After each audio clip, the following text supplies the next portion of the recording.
Good evening, and welcome to a live presentation of Other Desert Cities, a radio play presented by R5 Productions.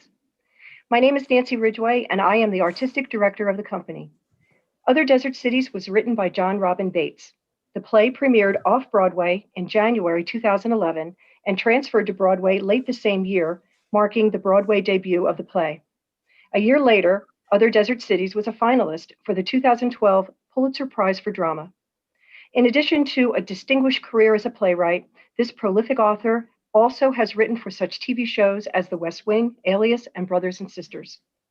Several factors that led to our decision to perform Other Desert Cities as a radio play is that it is exquisitely written with an economy of words that you, the listeners, will appreciate, I have no doubt. In addition, the play takes place on Christmas Eve, hence the placement in this time. On a personal note, I directed Other Desert Cities for the Town and Country Players in 2018, and it is one of my most favorite scripts I have ever read and had the honor to direct. I hope you appreciate the journey you are about to embark on with the Wyeth family as much as I have. Please enjoy our presentation and hang around after the show for an introduction to the cast and crew, as well as a short talkback. Thank you again for tuning in and your support of R5 Productions.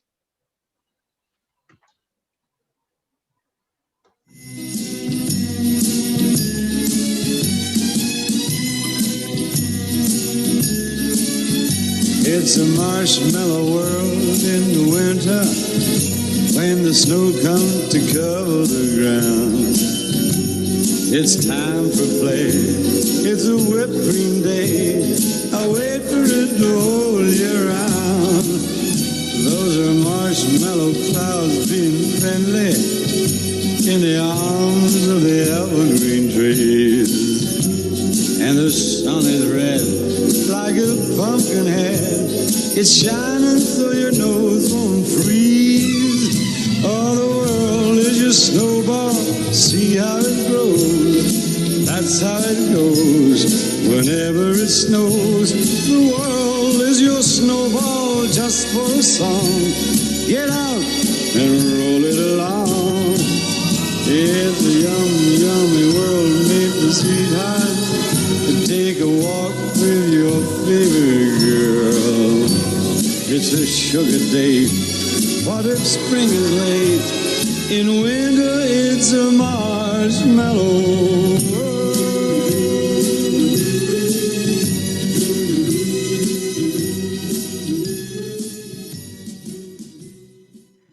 Other Desert Cities, Act 1, Scene 1, Christmas Eve morning, 2004.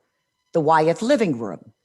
There was a metal fireplace, one of those Scandinavian flying saucer types from the 60s, giving off a nice glow. Desert French Regency is the style, decorated for movie stars circa 1965, but somehow it still works. Perhaps better now than it did in its time. A game of mixed doubles has just ended.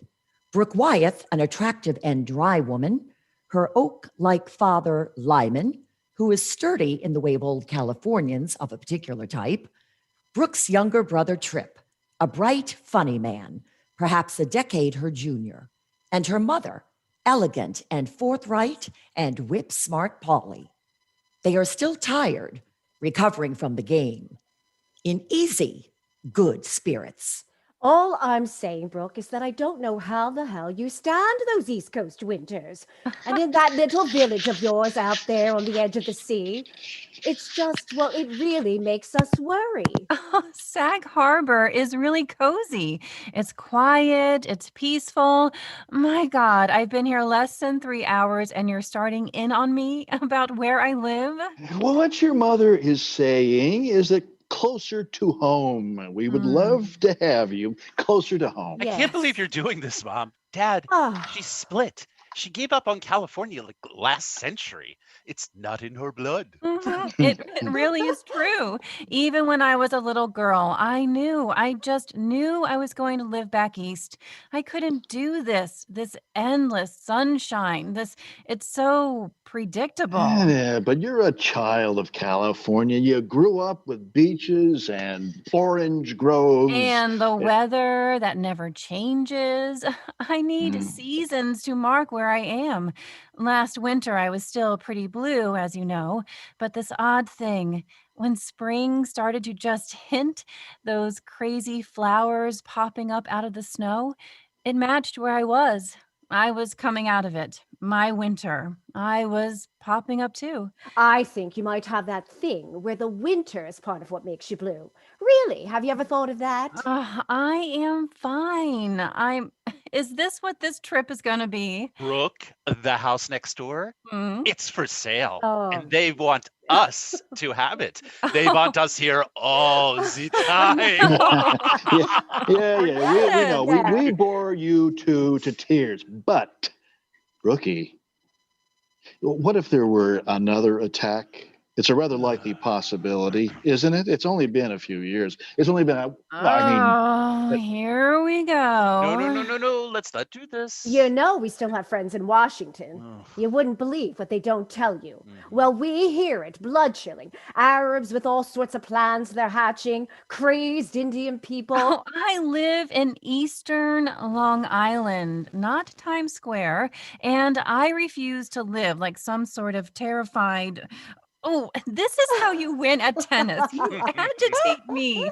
You get me really just impossibly over. I have no idea what you're talking about. If you have a lousy serve, you have a lousy serve, darling. And if all it takes to win is to tell you that I think this war is entirely justified, well, then you shouldn't be playing tennis. Oh, do you still own a revolver, Dad? You know I'm not cooking dinner. We're having Christmas Eve at the country Oh, club. Jesus, Oh. Mom. Who is Christmas at a country club? Jews is who has Oh, Christmas at a country stop. club. That's why God made country clubs, so half-goy hipsters and their aging parents don't have to cook. Oh, it's terrific. Stone crab claws, Bloody Marys, chink food, and a mambo band. Oh, if you want to stand here slaving over a hot stove in the desert, be my guest. I can't face it anymore. Did you just say chink food? Uh-huh. Because I'm still stuck back there. Oh, stop it. I don't have a bigoted bone in my body. Bullshit. Oh, you're all just so correct about everything. And if you can't joke in your own home, you're so... Oh, I want to know this. When did everyone get so damn sensitive about every last thing? When? Around the time you people started using words like chink in public Oh. is when. You don't like the Palm Springs Country Club? Is there anything about our lives you don't mind? Our politics, our That weather? country club does not let Yes, in. they do. Yes, they do. That ended years ago. Now stop it. Do they, Mom? How many? Well, most of the club is now. Oh. Oh, believe me, I should know. Oh, really? Please stop talking about it like it's Temple Beth Shalom. It's a great place. And by the way, we heard Colin Powell lecture there last month, and Yes, wow. he's behind the war. You can trust it's the right thing to do. He knows a lot more than you do, Brooke. Most trusted man in America. No. Well, Look. We talk actually, politics. It's only 8 a.m. The whole day will be shot to shit. Really. It will just dissolve into stiff upper-lipped thermonuclear family war. Well, can't have that, can we? Look, despite your abhorrent and repugnant lefty politics, we want you to know we're damn proud of you. Proud? What did I do? Brooke, come on. Your book! You sold it to the first people who read it. Which is a great relief, as you will no longer be known as the girl who had only one novel in her. Oh, well, I didn't realize I was. Oh, come on, dear. After 6 years, everyone was beginning to wonder. You did bring it, didn't you? Yeah, but I have to make copies in town. I wasn't going to carry a bunch of copies on the plane. What? You wouldn't believe we got the craziest call. Someone's doing a vulgar little picture book on old Hollywood nightlife, and they heard we had lots of pictures from Chasen's and the Brown Derby and Ron and Nancy. I said I would be saving them in case I decided to do a book of my own, which I can assure you I will not. Oh, this water needs vodka for flavor. Look at this. Don Rumsfeld is paying a visit to the troops in Baghdad. Oh, isn't that a nice, thoughtful Christmas present? Maybe while he's out in the desert, he can dig up some of them weapons of mass destruction. No discussion of the war. This is a cardinal goddamn rule. We'll be here all day, and I want to get back in time so we can see my show. I told you it won't really mean anything to me. I don't watch television. Well, unless you've suddenly become Amish, that's unbelievably pretentious. Brooke, you really have to see it. Oh, it's quite extraordinary, really. You've never seen anything quite like it. No. I don't understand even the premise. It's like a courtroom thing. I can explain. You see, this is what your brother's talents and education have led him to, Brooke. A fake TV courtroom with fake trials featuring roving litigants out to make a buck. Hey, Jury of Your Peers is a huge hit, and it's not fake. That man is a real judge? He's a retired judge from Encino, and it's a regular trial, only the jury, it's made up of stars. Stars? Oh, those are not stars. Gary Cooper was a star. These are what appear to be some very moth-eaten, down-on-their-luck has-beens. Who basically, Brooke, just both it's very funny, both the defendant and the plaintiff and render a verdict. And if some of them are midgets, why not? Please. This is how the law is conducted in this country now? A freak show with carnies making mock. Dad, come on. It's showbiz. Everyone signs a waiver. It's civil court. The show pays. Well, so there's no harm, no foul, no matter how wrong the person is. The show pays. What's the name of the judge? Him. He his name is Judge Myron C. Glimmelman. Oh, my people, my people, my people. He is a great guy, all moral rectitude and good hair. Just like you, Daddy. I would never sell myself like some common... Oh, really, Mr. Ambassador? Respectfully, what was being the spokesperson for the California Wine Board? Public service, something you know nothing about. Drinking the wines of the Golden State. And taste how the West was won. I remember that. We were trying to promote the state's growing and let's not forget and... some of those movies you were in before you sold out and became a politician. I did not sell out. I found a higher calling, you ungrateful little brat. Hey, people need to laugh today. It's also serious and goddamn, horrible out there. We could all get anthraxed any minute. People need a laugh. Oh, it's our fault, Lyman. We failed at providing normalcy. We had 2 children, and both of them have entirely abnormal careers. 3, actually. Excuse me? 3 children? 3, of course. So, Trip, you're basically saying that being right or wrong matters a lot less than being funny? Funny is all we have left. Yes, they flew planes into buildings. People need funny. I can't argue with you about this. If you fail to see the merit in what I do, that's your loss. All of you. We can't all be as hopelessly highbrow like Brooke. Some of us actually make money. I'm going to take a shower. Breakfast? It's on me. Yeah, what does he mean? People flew planes into buildings. Well, what's that got to do with jury of your peers? Hey, should we wake Aunt Silda? Is she joining us for breakfast? Oh, my sister seems to be sleeping till noon or so, at least. Ever since she came back from rehab, she stays up all night watching old movies. Why did she slip? Do you know?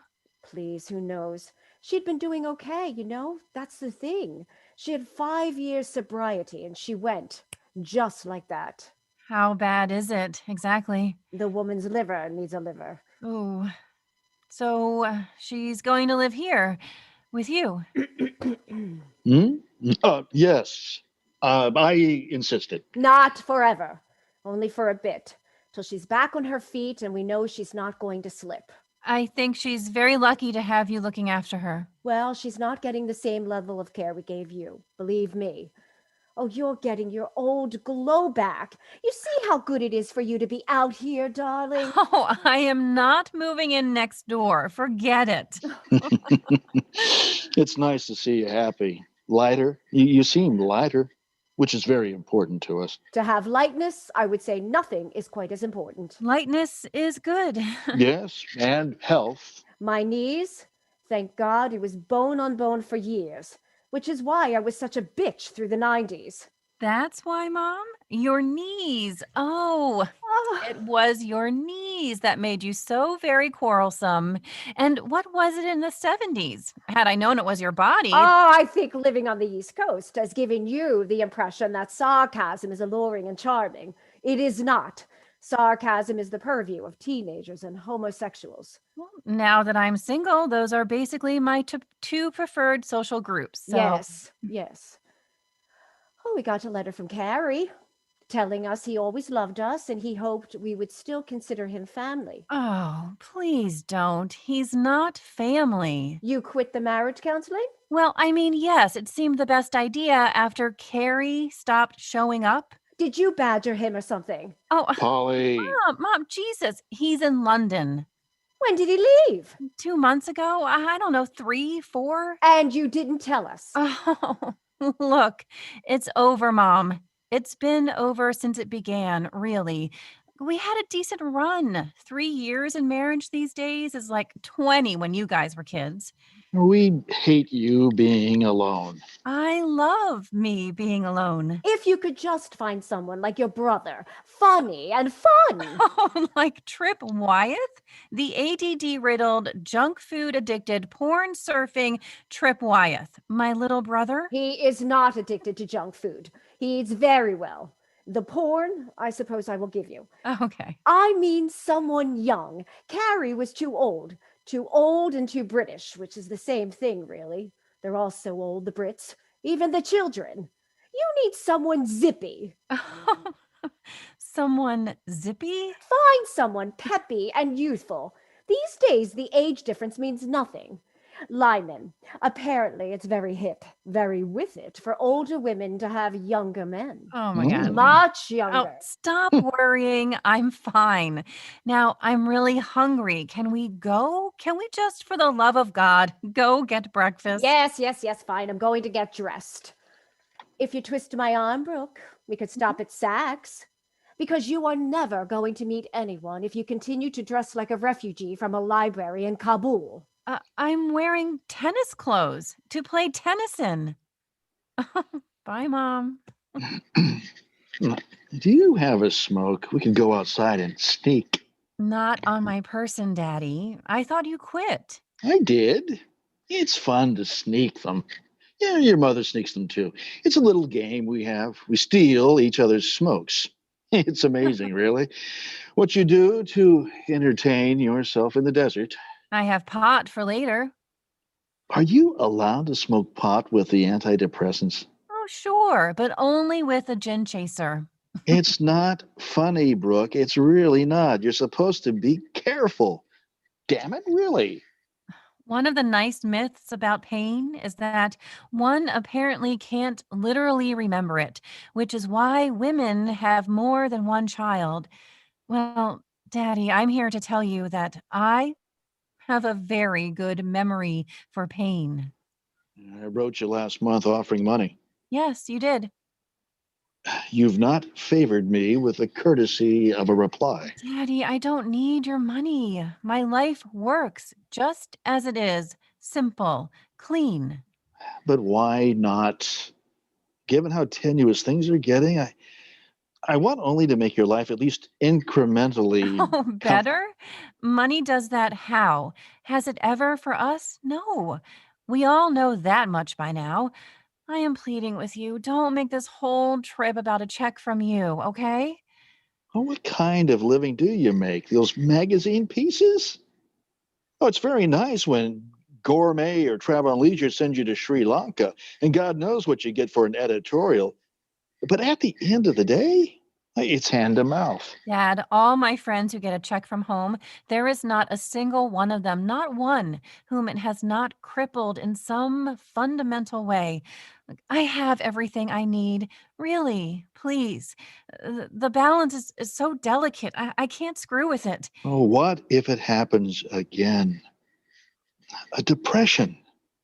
You lost you lost years. We watched helpless in that hospital. Look, I take the lovely little pills and I see the blessed Dr. Layton every week, twice a week, and I do yoga and I eat right and I have learned optimism just like the magazines told us to. And now I know how to handle it. I'm sorry. Daddy, look at me. I've had tough times, and everything that has happened to me, everything has made me stronger. I'm your child and mom's. Two old trees, two old oak trees, and I'm an oak too, okay? Got it? Oaks. And we all have our ways of coping. Mine is to be overprotective late in life. You sometimes fail to understand that I lost a child. Therefore, I'm unable to relax about my remaining two. You can't live like that. That's collateral damage. I don't expect you could know what that feels like, my darling. How can you say that? I don't know what it feels like. I lost my older brother. He was my best friend. I don't make friends easily. He was most of my world, and then he was gone You still miss him. every day, most of the day, all day. For me, it's the holidays, at Christmas. I think of your brother. I think of Henry, or of what's left, of time, and of everything. You think it would be forgotten by now? Just because you moved to the desert does not mean that anybody with a computer couldn't find out what happened with this family in a matter of moments. It's a part of who we are. We can't just pretend it never happened. A lot of people get through the entirety of their lives pretending. At a certain point, it's not the worst thing to do. I'm sorry, Daddy. I tried to live that way and I just can't. I need to actually talk about it, not in code, not obliquely. We have never. I can't. I can't. Maybe it's the old actor in me. Maybe I prefer my lines written down. Sometimes I see myself on the TV late at night, grimacing with a 45 in my hand, arresting someone. That was so much easier. You should have stayed a movie star. You were so handsome. Oh, yes, but it mortified me. I just look good in a suit. Well, let's get moving. I don't want to be stuck on Palm Canyon Drive in the noonday sun. All that last minute Christmas shopping. And at Saks, those people spraying you with perfumes called Maid's Night Out or something. I still have some stuff to get. My hairdresser needs some Givenchy shower splash and a new wok. Oh, shower splash and a new walk. What else is there to life? Brooke, you think everything is funny, even when you were blue, the twinkle. But sometimes you can't help it, little girl, and the twinkle isn't there. Excuse me, darling, I better change. It's a marshmallow world in the winter. When the snow comes to cover Cover the the ground. ground. Da-da-da-da-da-da. Oof, you're already staring off into the desert. That's not good. You know that sign on the highway where you can either turn off for Palm Springs or keep going to other desert cities? I am always so tempted just to keep on driving. God, how do they do it? They never even leave anymore. They barely go into LA. Not barely enough, but enough for me, though. When they do come, I have to drop whatever I'm doing to meet them for dinner at some awful old restaurant with goddamn swans in Pasadena. The restaurant serves swan? Oh, shut up. You need tennis lessons. You've lost your game, and your serve sucks. Used to be good at it. Well, I used to be good at a lot of things, and the trouble with being good at things is that it takes too much work to stay good at With them. that attitude, it's a fucking miracle you finished your book. Ugh, my book, my book, my book. What happens if they hate it? They've never hated anything you've written. Oh, I just get the sense that it's not going to be so easy. I was kidding myself. It's so much pressure. Look, it's not like you've written some poor little Hollywood upbringing shit, is it? No, Okay. but it is about Henry. Oh, And we God. can't talk about. It's about our brother who went to war with our parents, joined a cult, disappeared, and then planted a bomb in an army recruiting station before killing himself, is what it's actually about. Okay, so maybe it won't be the recommendation for their Book of the Month club. And he didn't plant the bomb. No, maybe he didn't, but he was party to it. I mean, it's loving and I love them, and how can they see it as anything Look, other if than? you're And scared of what they might say, I'll protect you. you can't Relax. protect me. Not from her, not from Polly Wyeth. Oh, yeah? You know what it takes to produce a TV show 5 nights a week? You have to have nerves of steel. It's as though having a show on the air turns people into that little creature with the ring in that stupid movie with those No, little assholes in the Middle no, Ages fighting elves and I shit. don't. Ha, No, ha, precious. no, I literally have no idea what anything you just said means. Literally, Literally, you don't know Lord of the Rings. literally, I have no idea. Oh, shut up. You pretend to hate pop culture, but secretly you fucking love it. I mean, why do you fight it? I mean, it's in our blood. I mean, look at us. Look at Dad, a gunslinger and a gumshoe at Paramount, and Mom and Aunt Silda wrote those crazy ass Hillary movies. Oh my God, Hillary. Over Thanksgiving, I lay in bed. I had the flu or like consumption or something the whole time. I watched the DVD box set of all of Whoa, them. whoa, whoa, whoa, whoa. There's a box set? Yeah, from Here Comes Hillary to Hasta la Vista, Hillary. They're Oh, magnificent. I never saw that last one. Oh, yeah, that's the best. And Mom was, of course, in a feud with Aunt Silda. So Silda wrote it alone, and there's sort of a suggestion of like free love and bad girl shit to come, Yes. surfing nuns. It really goes out with a bang. Hillary is liberated from Pismo Beach and takes off with some Hell's Angels. Silda must have been really bombed when they made that one. Oh, yeah. Listen, all anybody wants is for you to just, be like productive and happy and living in the world again. They're sophisticated people. If you see some stuff differently to them, well, everybody's grown up here. We all know how to live with that, right? Trip, have you actually ever met our parents? Okay, who's ready to go into town? Oh, I have to say, it is such a relief not to be cooking Christmas dinner this year. I can't face the idea of slaving over another 80-pound turkey and a ham the size of a Of a pit pit bull. bull. Oh, stop. Hey, Mom, we were just talking about the Hillary Oh, movies. Yeah. Why'd you stop writing pictures? Hey, maybe you should get back in the game. Oh, my full-time job was your father. And when he became GOP chair, well, it didn't seem appropriate. Also, Hollywood stopped being fun. Well, at first, pictures were fun. And being a girl, a smart girl in the pictures, right out of Bryn Mawr and into the writers' building at MGM. And when your aunt and I didn't want to work together anymore, well, I never found anyone else to write with. But truly, once it became about drugs and lefties whining, I was out. Oh, lefties whining. It always comes back to that, doesn't it, with you? Well, you do, all of you. You all whine and lecture and preach. Yep, that's the downfall of all of us, Polly. Lefties whining all over the place. I gotta go. I don't want to be late for my conference call with Al Qaeda. Ugh. It's a marshmallow world in the winter. Stop staring at me. You're giving me hives. Do you have any cigarettes hidden anywhere, Trip? No, I am totally smoke-free, Mom. Oh, it's all or nothing with your generation. Either vegan, meth addicts, or both at the same time.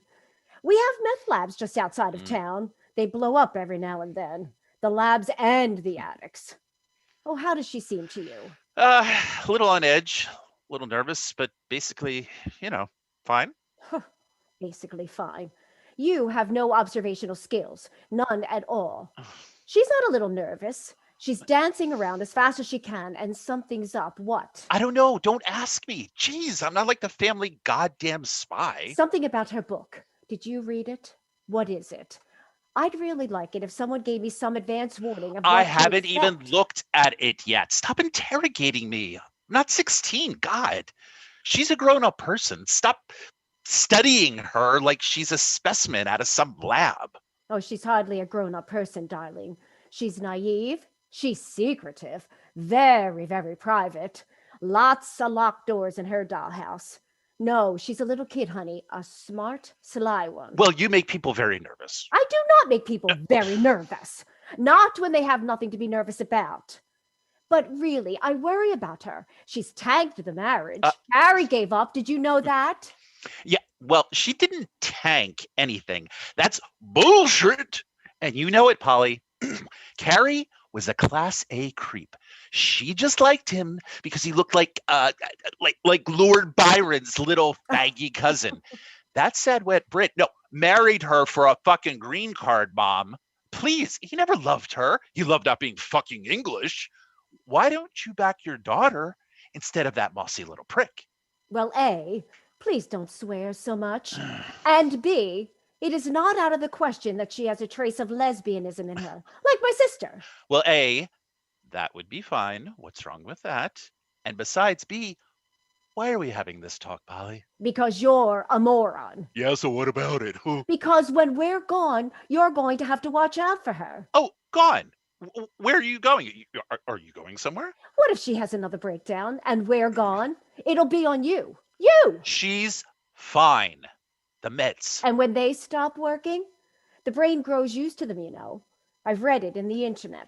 Oh, you read it in the internet. Oh, well, then it must be true. Why are you saying this? She is fine. She just finished writing a book. She sold it. She's back on her feet. God, you never worried about me like that. Because I didn't have to. Life for you has always been easy, despite the horrific habit you have of putting question marks at the end of so many sentences unnecessarily. Thanks. It runs in the family. The despair. Your brother, he couldn't outrun it. It made him crazy. It runs in the family. On Lyman's side, Scots blood, not mine. Very cheerful people from my side, Texans, Westerners. You mean rabbis, don't you? Families get terrorized by their weakest member. It's true. Look at me. I've had to take care of Silda all my life. She doesn't have a cent. She is alive thanks to us. And she has to live within spitting distance, please. Now she has to live here until I get your dad to buy that house next door and stock it with Filipino nurses. Oh, I can't even go to Europe for fear of her having some sort of catastrophe. And whenever we go anywhere, she does something absurd, like cut her hand off in a mix master or something. She cut off her hand. You know what I mean. Oh, God, she was making a mojito and the blade slipped. Oh, she needed about 2,000 stitches. Oh, and I'm always propping up your father, too. Your sister worries him so badly. He just stares out into the desert and frets. Okay, well, Mom, since we're being serious here, you know what I think? What? You're unbelievably rough on her. You can't handle it. When people hit bumps, you totally freaks you out. You want everyone to be a goddamn Marine. Okay, Polly? Yes, I don't like weakness. I've tried to push her, to be hard on her so that she wouldn't slip. I don't know if I've succeeded. You can die from too much sensitivity in this world. Yeah, well, that's sure not going to happen to you. She has no idea what it means to roll with the punches, to let it ride. Oh, yeah, like you do. Please take me seriously. Right. Okay, I will. I dread this thing. It's so much pressure to be fair, and I hate being fair. They should put that on your tombstone. Here lies Polly Wyeth. She hated being fair. But you are, Mom. I'm just telling you that your sister will be your problem one day, Trip. Okay? She won't be. Nobody's anybody's goddamn problem. Hey, kids. Oh, boy. Oh, Jesus Christ. You know what happens when you don't drink? Mm-mm. You have dreams. I hate dreams. I have more Nazi dreams than Elie Wiesel. What does that say about me? Always being chased by the SS? Hello, Trip, sweetie. Well, you look like $1,000,000. So cute. Oh, go on. Maybe it's the pills they have me on. They gave me this anti-abuse stuff. You know what it is? If you drink, you can't stop throwing up. Oh, God. Believe Wow. me, I've weighed the options. Wow. Jesus, what day is it? I'm taking Tuesday for Thursday. I mean, what kind of doctor invents something like that, huh? Some goddamn avaricious sadist in the pocket of the drug companies is who. Where's my niece, Brooke? Hello, Silda. Did you sleep well? Sleep well? How do you sleep well on that vercocked Tempur-Pedic? This not drinking is going to kill me. Remember that great Toady Fields joke? I've been on a diet for 14 days and all I've lost is 2 weeks. That's how I feel about not drinking. Of course, she got so fat, I'll bet she didn't think it was funny when they Silda. lopped her leg off from the diabetes. Oh, God. Oh, I guess there's a cautionary tale in there, isn't there? Mhm. Oh, fuck! I forgot it's Christmas Eve today, isn't it? Oh, Trip. Yeah. I hope you don't mind. I didn't get presents. I mean, I can't. I'm not allowed to drive anymore. Oh, no presents. I mean, And I'm and I'm broke. broke. Of course. Well, there's that. Well, thank Christ I can still swim. I'm going to jump in the pool and try and do a couple laps before the end of the day. And Wow. there you have it. A preview of coming attractions for you, Trip. And that's as good as it gets, my dear. That's as good as it gets.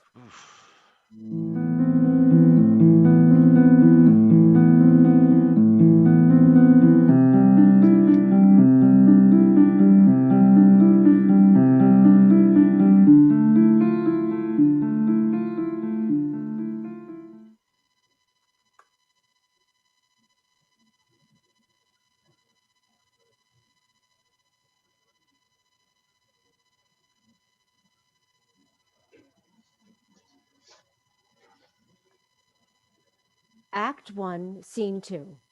The Wyeth living room, late afternoon, Christmas Eve. The sun is going down. An ochre desert light pervades. The Christmas tree is lit in all its splendor. Silda and Polly are wrapping a few last presents. Silda is wearing a Poochie-like top. The fire is lit. Silda is smoking Virginia Slims, and Polly is drinking a Scotch Rocks. Yeah. I know I shouldn't smoke, but all these goddamn virtues will just kill us all, really. Oh, I know you think that, sis. Don't be so smug. Helen Bloom quit a year ago and then got mowed down by a garbage truck on Ballpope Drive, and she could have had a hell of a last year. Smoking like a chimney, not being tense, all of it. It was her biggest pleasure, and she quit for nothing. A lost year of happiness. Silda, is this your way of saying you want to keep on drinking? Is that what this is? Oh, honey, if I wanted to, I would. I don't, so I won't. Helen Bloom died? I thought she just dropped us. She did drop you, and then she died. Maybe they're connected. Why did she drop us? Oh, why does anyone drop you?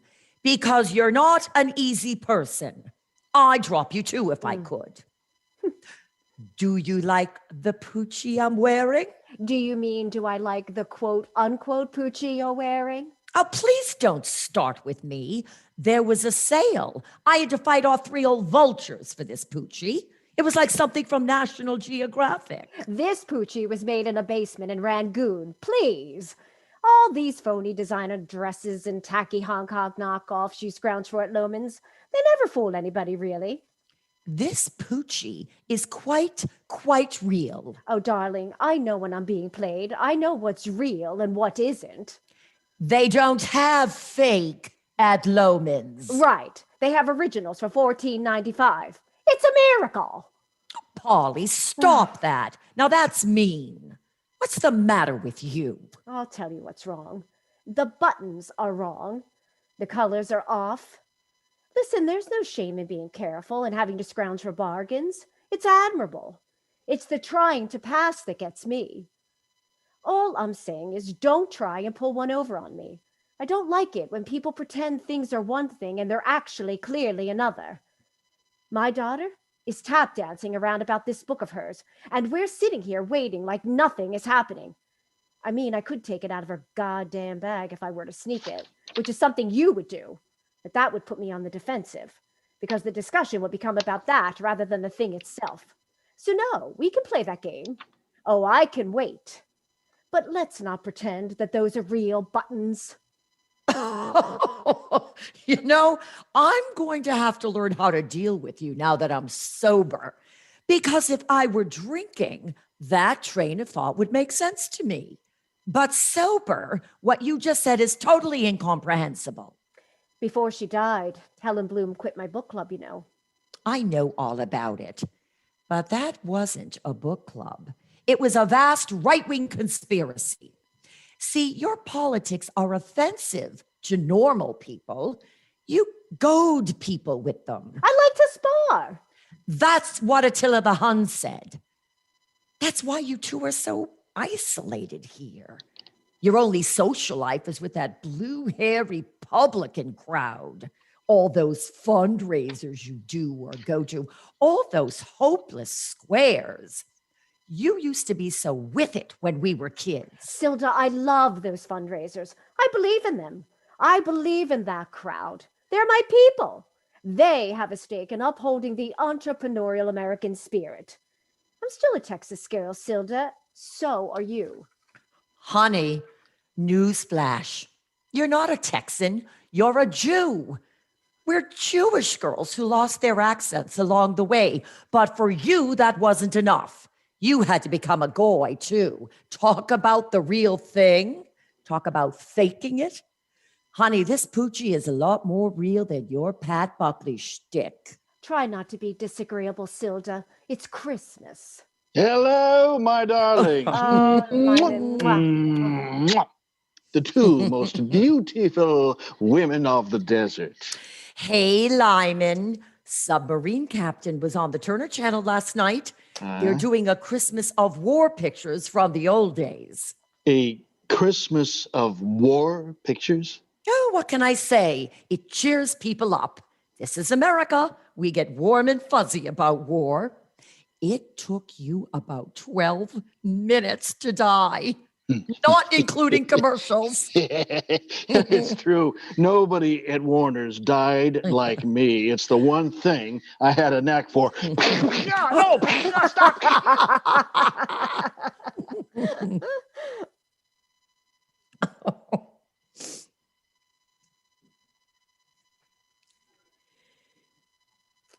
Well, before the kids get back, I think we should give Brooke some breathing room. Life in New York gets unbearable. Well,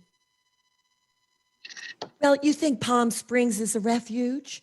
It isn't a refuge. It's more like King Tut's tomb. The whole town is filled with mummies with tans. I don't want confrontations. First time she's been here in 6 years, and I want to come back often and easily to feel safe here. Lyman thinks I'm too stark with her. Well, actually, Lyman thinks his wife doesn't take well to constructive criticism, is what Lyman thinks, okay? I just think the only way to get someone to not be an invalid is to refuse to treat them as such. And there it is, folks. The entire GOP platform in a nutshell. If I were to be gentle with you, you'd never get out of bed. I wanna wish you a Merry Christmas, hola, and stuff. Oh, good. You're back. Oh my God, it's insane out there. The Christmas decorations, a papier-mâché reindeer, and a menorah fell onto Palm Canyon Drive, and traffic is backed up for miles. The lights sparked a fire, and the reindeer burnt up like an effigy of George Bush in Baghdad.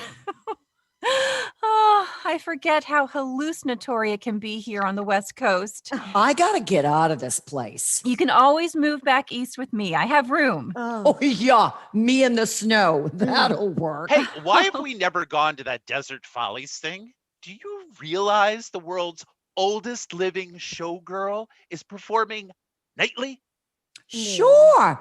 Dorothy Dale. Dorothy Dale. The best Christmas present you could give me is we go downtown, have funny drinks, and watch the Hoofers. Please? I mean, she's in the Guinness Book of World Records. I think we may have just found the next foreman for jury of your peers. Okay, here, 2 copies, freshly printed. I know you've been waiting.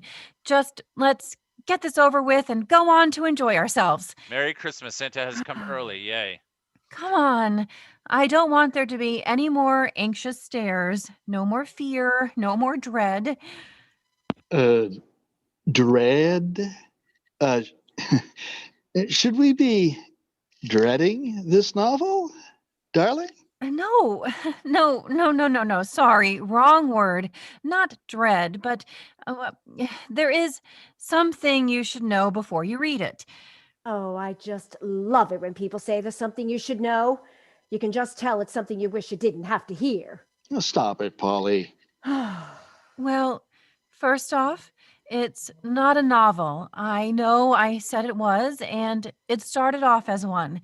But after a few chapters, there was no hiding what it was, no fighting it. It's a memoir. A memoir of Us. The story of everything that happened to us.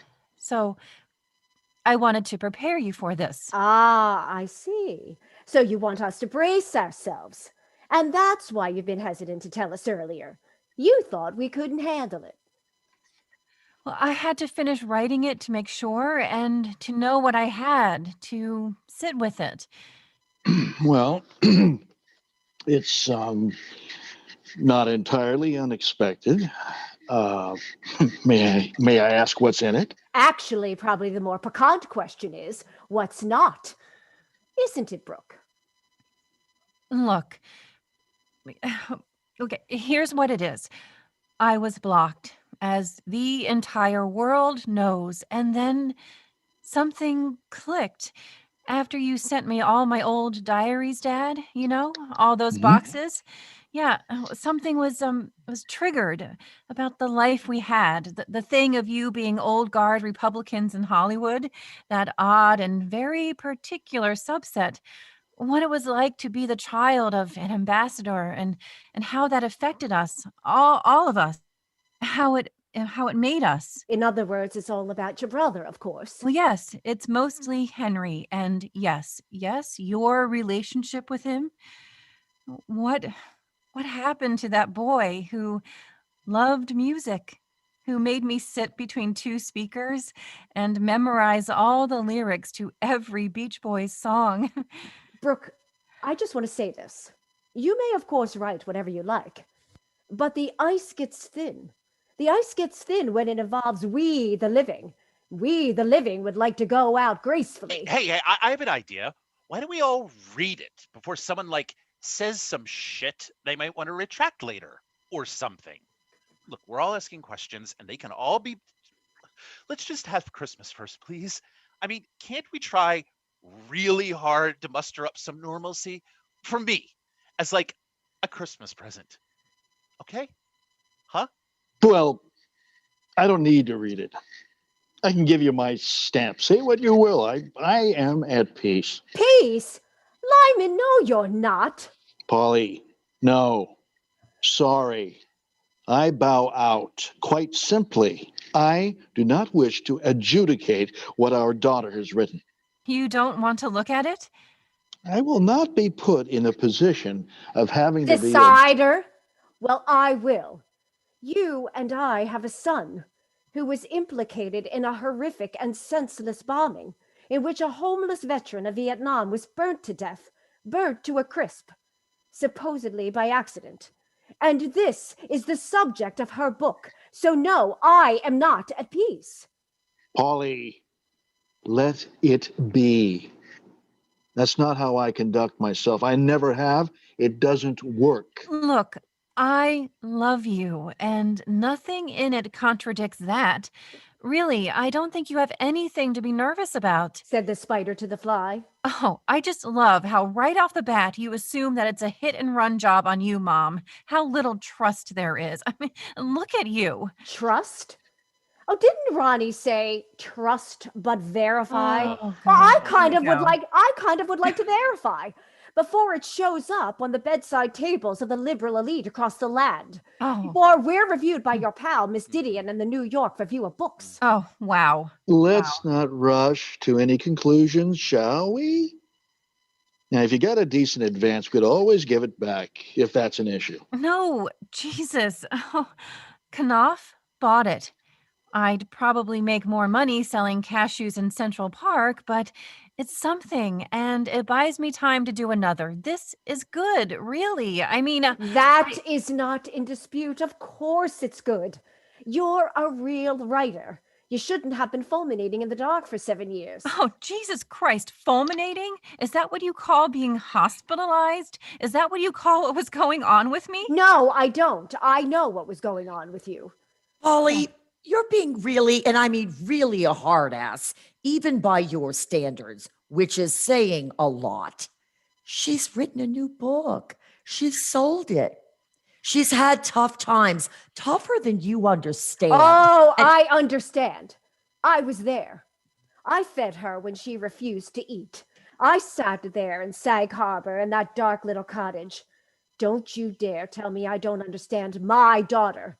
That is one area, the area of having children where you cannot presume to condescend to me. Because when I am called, I show up. Okay? And so much for Yuletide cheer. A friend of mine, stepson, wrote a book. A lovely San Francisco family. All about his shitty childhood and his boarding school horrors. Booze and acne. Now there are lawsuits for everyone. And it was in all the papers. She had to move to Andorra, Spain, or some crazy goddamn place and hide amongst the Basques. Of course, the book made the little shit's reputation. And now he's living it up. You probably know him. You all probably go have tapas together in the fucking village, right? Oh my God. Is this acting? Is this shtick? I can't tell if you're putting on an act or if this is real. Acting or real, this two are hardly mutually exclusive in this family. Oh, Stop. Mom, you can't. Stop, please. Please. You're both giving me a headache. Truce, okay? Peace. Forget the goddamn book. We can take our time, right? It takes a while to put out a book. So we can. Why don't we not even look at it until after the holidays, after the new year, and just enjoy this time together? This discussion can wait, and it will. Is that clear? Yes, it does take a while to publish a book. Next fall, in fact, almost a year. So why are we doing this? There's time. Good. Let's bank our fires. We really don't have to do this at all now. Well, the New Yorker, Yes. something fell out and there was a slot, and my editor gave it to them, and they're going to run it in February. I see. 2 months away. I see. They close the issue a bit ahead, so there isn't so much time. They have a deadline, and it's right before the first of the year. You see, if there's anything you really need to have your say about, it's got to be soon. The New Yorker is publishing sections of a book about us. Yes. And a happy new year. 2 seats for Andorra, please. Sorry, Trip. Pretty selective in what we share, aren't we, Brooke? Jesus. I don't know that I entirely like the way this is happening. I don't see why this has to be hurriedly. I appreciate that you're asking us for our blessing and giving us the opportunity, as scant as it is, to weigh in here, but I don't understand what there is to be afraid of. Am I not allowed to? Am I not? Is there a blanket ban on writing about my life if it involves anyone else? I could sue you. Ugh. That would make an even bigger splash. Oh, you could sue me. Sure, families do it all the time. Ask Trip. Half the goddamn people on his show are families suing each other over unpaid parking tickets and negligent fratricide or something. Why shouldn't we get in on the act? Maybe we could do it on Trip's show. We could be a part of the freaks. Nope. Ours is small claims. You need the War Crimes Tribunal in The Hague, Mom. Trip, let me ask you something. A girl shows up on your TV show having exploited for profit a personal tragedy without consulting the people who were also affected by it. What would your jury of peers say to that? Would they approve or would they say, stone her? Oh my God. Jesus, please. Stone her? That's great. You know what? All of you, there are at least 3 places I could have been right now. Cape Town, Punta del Este, or Bahia. And there are girls with fun families in beach houses where they can swim and drink and laugh and nobody is trying to fucking, assassinate each other over a goddamn book. Over a book that is of almost 0.1 conceivable percent interest to anyone I know, and I know a lot of people. I have learned so much about families from my show. The way in which the bored and the damaged ruin whatever little bit of happiness they happen to have. And I always want to tell them, hey, you schmucks, you have wasted one more day of better living. But me? I'm pretty goddamn happy, and I'm not going to let you all take that away from me. I have reservations on 3 flights to distant cities for tomorrow, and I will only be canceling 2 of them at this rate. So as to would I stone her? See, I'm not asking for peace like Dad is, Mom. I'm just telling you, I love everyone here, and I won't be played. Not by any one of you. I'm so sorry, Trip. I don't mean for you to be in the middle of it, this mess. Yeah, well, you're a really good writer, Brooke. Seriously. But you just... Silda, I wonder if you would make me some tea. Would you mind, please? Of course, sweetie. 2 sugars, milk. Lemon, honey. Anybody else? Please. Thank you. Okay, so... Why is it that children are allowed a sort of endless series of free passes in this life? You know. And we're expected to be the parents of children forever. Well, this is a new phenomenon. Once I was an adult, all of my parents' indulgence ceased. You all want to stay children forever, doing whatever mischief you can think of. All of you entitled children of the me generation. By free passes, you mean free will, of course. And I don't particularly remember feeling indulged, but that's just a matter of point of view, I suppose. But let's really clarify something.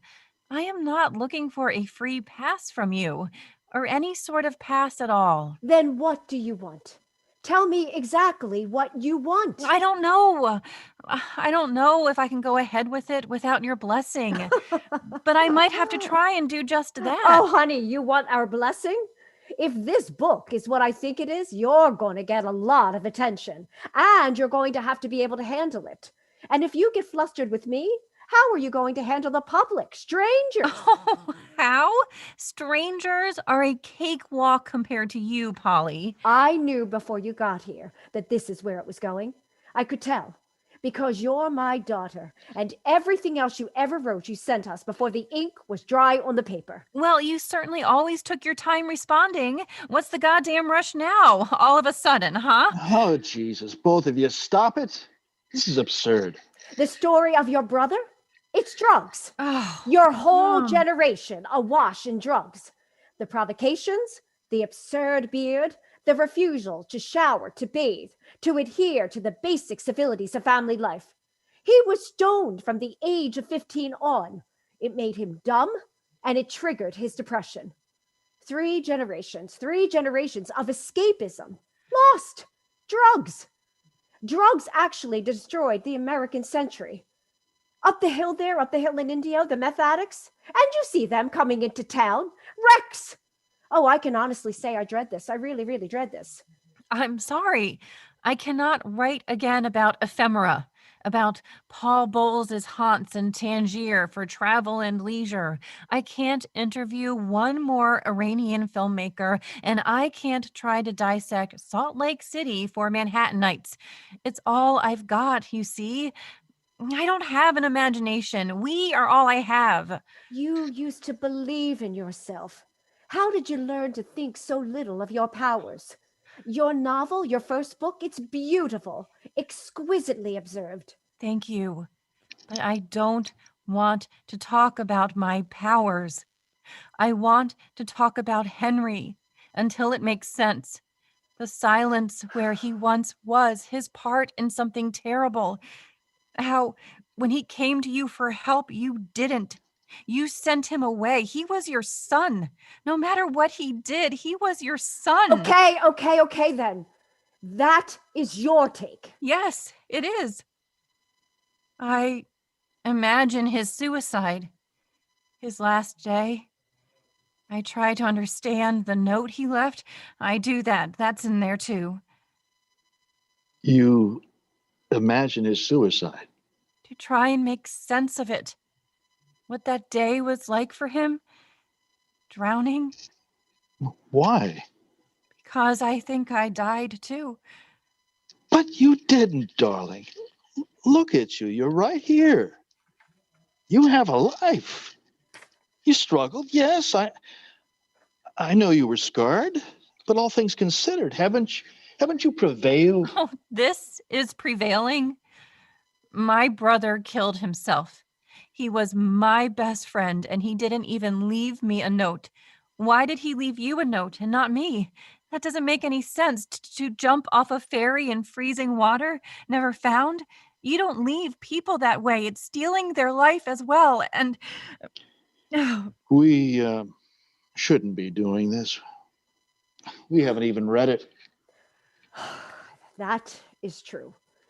Well, I'm going to go do me some light reading, kids. Brooke, whatever it is, whatever you do, you're our daughter, and I will love you.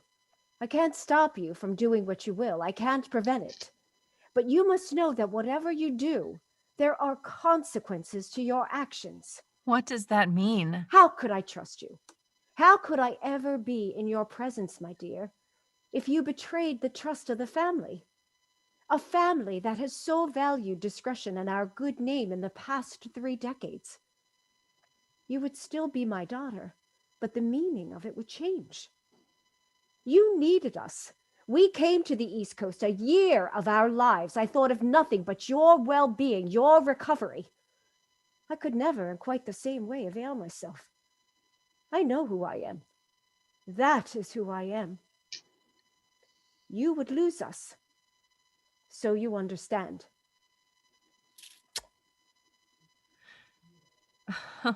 Wow. That was a scary kiss. Is that right, Dad? I would lose you? Thank God for this fireplace. Never ceases to surprise me how cold it gets out here in the desert at night. No. Is this going how you expected? I thought, as in all things, you would give me your blanket support. Cheer me on. What did I expect? I don't work that way. I follow my stupid impulses to the bitter end.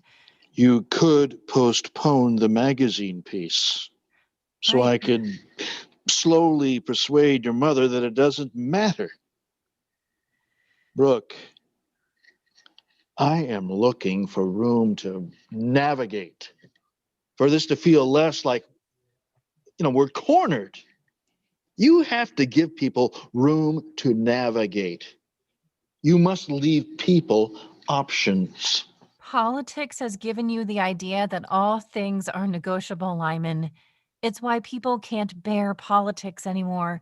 Everything is forever on the table. This has nothing to do with politics. I'm frightened.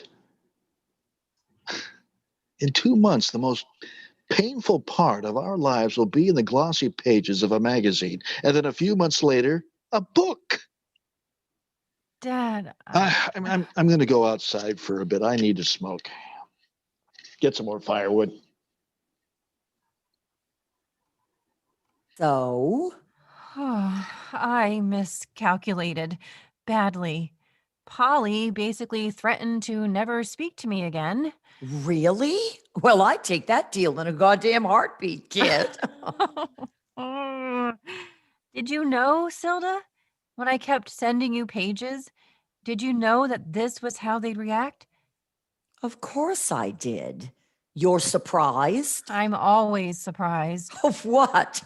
You thought there would be no consequences to telling the truth? Telling the truth is a very expensive hobby. At least yours leaves you with something.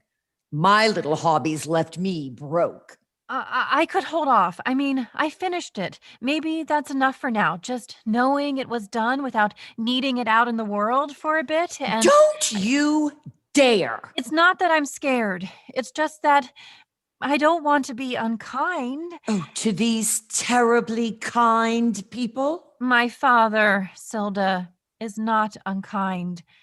That's the part I just can't. I wish you'd let me give you some concealer. You have those dark circles under your eyes.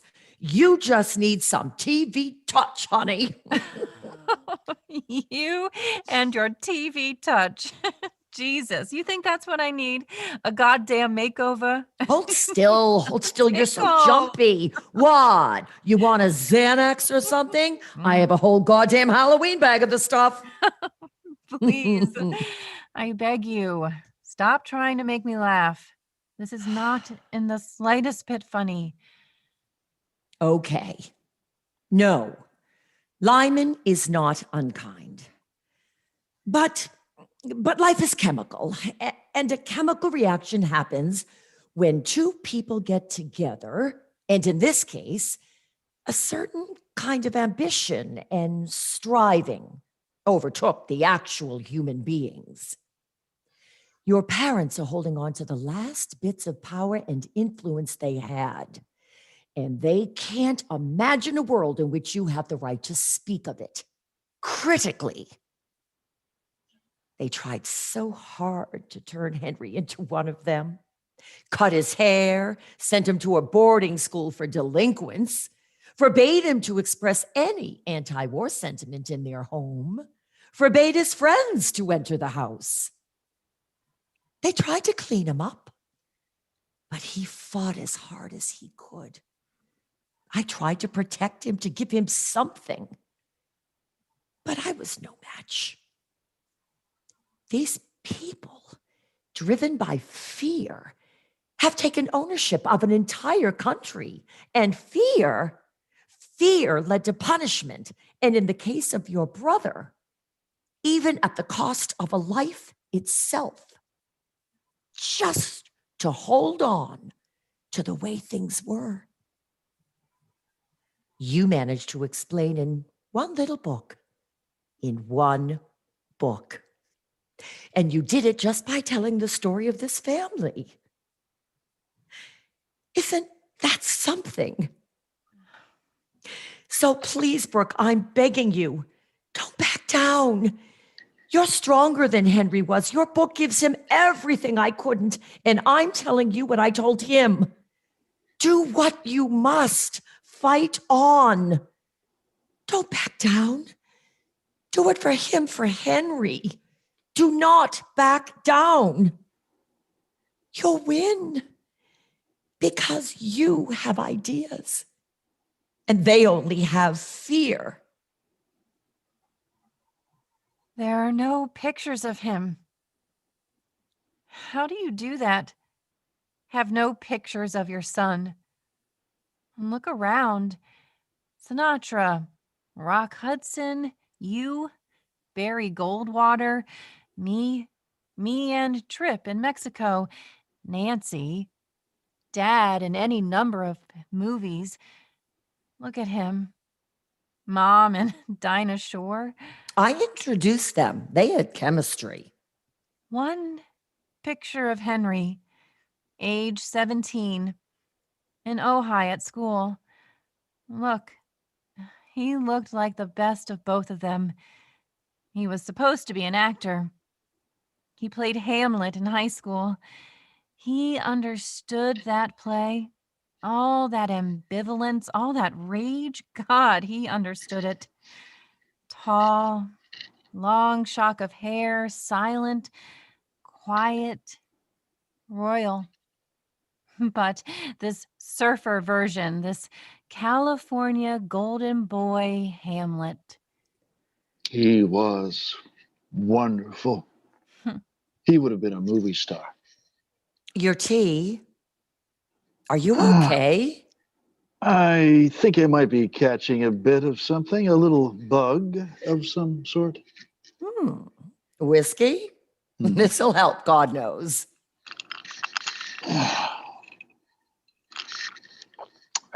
I never wrote my memoir because it would have hurt our friends. How hard it was after Henry was implicated the way he was, how they all vanished. And your mother refused to accept it. She circled the wagons around me, born out of thinking I'm easily bruised. No, I'm not easily bruised. But she would not let them off the hook.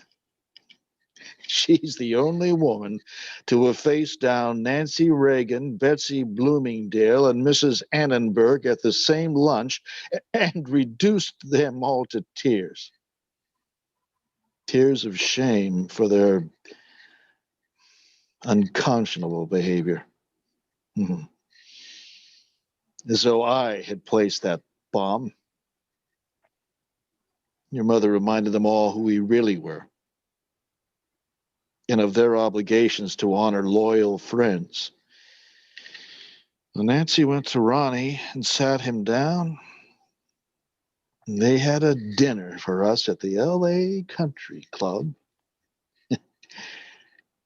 And everyone came out. Yes. And now they were our friends again. By the time Ronnie was president, they made me ambassador. I didn't know it went down like that. That Mom did that. Please don't do this. I cannot embarrass those people. There's some of them alive still. You can do what you like after we're gone. Do you not understand that? It's simply good manners. It's as simple as that. Well, let me tell you, good manners have got me into a lot of trouble, Dad. Probably you too. I am past the point of good manners. You have so much of your mother in you. You don't like any weakness, especially in yourself. You can't forgive it. It's why you ended up in a damn hospital. Well, if you can't forgive yourself, I suppose it's futile to ask you to forgive me. No. So, you'll publish your book and punish us all? And a reporter will call me for a comment, and I will say, no comment. I will keep saying it till I die. No comment. Dad,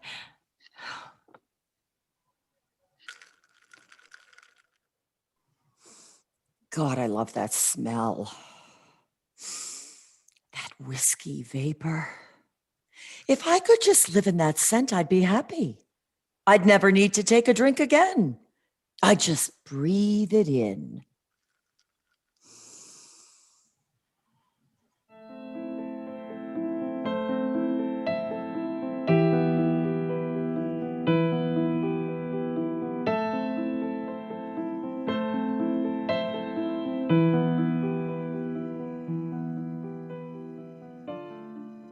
Act 2, Scene 1. Some hours have passed. It is night.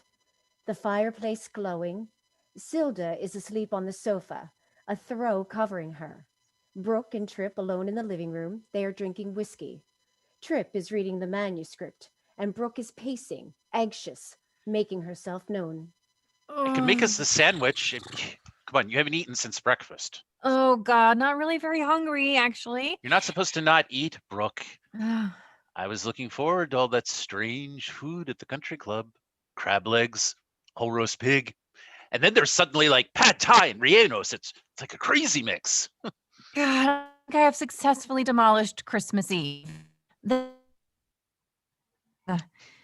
Preparing the attack.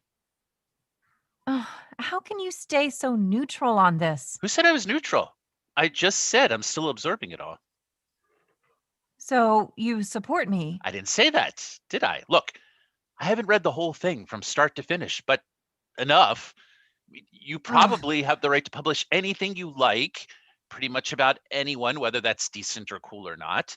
And they have the right to push back, whether that's decent or cool or not. You're like Mom. It's like you learned chess in her womb and are playing against yourself, and everyone else is only a pawn. What do you want? For me to say, oh boy, sis, sure, art comes before life. No, that's the worst kind of oversimplification. But you sort of think it does. And so you have to accept the consequences of art over life, which in this case is likely to be losing the trust of the people you love for the sake of these opinions, these bewildering portraits of these people who seem totally unrecognizable to me. Well, maybe your powers of observation. No. Let me finish since you want to know. Opinions. You turned Henry into a saint of the 70s, all patchouli and innocent questioning and reacting to the stultifying oppressiveness of these waspified GOP zombies in the other room. And it just seems to me that maybe he was just really, really sick and fucked up and needed a lot of help and was hanging out with mad bombers at the very least. I mean, Christ, I was 5 when this happened, and reading it made me feel guilty. But Mom and Dad, you think they don't blame themselves? They let him go. They weren't helping him. They kicked him out. But did they let him go? Or did he just fly off in rage and fury? Seems you're looking for an apology. Well, maybe they've apologized and you just haven't noticed it. An apology? You don't write a book because you want apologies, Trip. You write a book because of who you are, a person who writes books. The only obligation I have is to myself, to write it.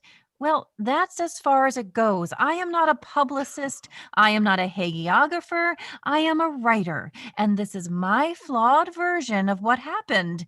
I did not come here to be emotionally blackmailed and censored by 2 people who lived very public lives and then hid in the desert. A, don't really need the lecture on what a writer is. And B, it's just a story.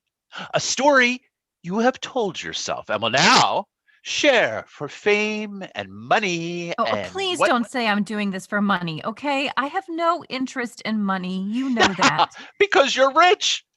Even if you don't take a cent from them, which is not strictly true, because they paid for that fancy hospital in Cambridge where you camped out for 6 months. I wasn't camping. You're rich, you're smart, absurdly white, Ivy League, New York, and your parents are rich, and you know it. And what about you? What are you, a Zapotec Indian? The difference between us is I don't use my 16 dozen little sicknesses for gain.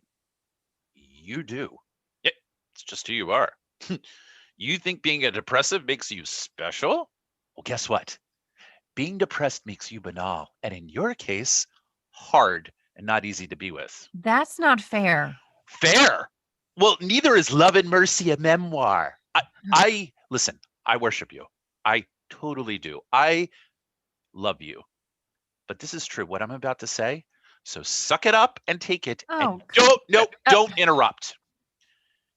Because you had a breakdown.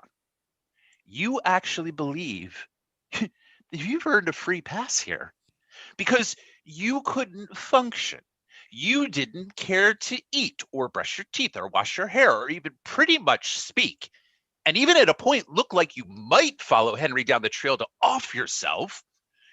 You think this entitles you to present a picture to the world of two people who failed in every possible context as citizens, as parents, as humans. Oh, you figured all this out, did you, Dr. Wyeth, when you weren't busy cooking up jury of your goddamn peers? You want to be a little bitch about my TV show, Brooke? At the very least, have the decency to watch it first, okay? You think you're not like anyone else on Oprah? Don't talk to me like Mom talks to Silda. Mom talks to Silda like she loves her.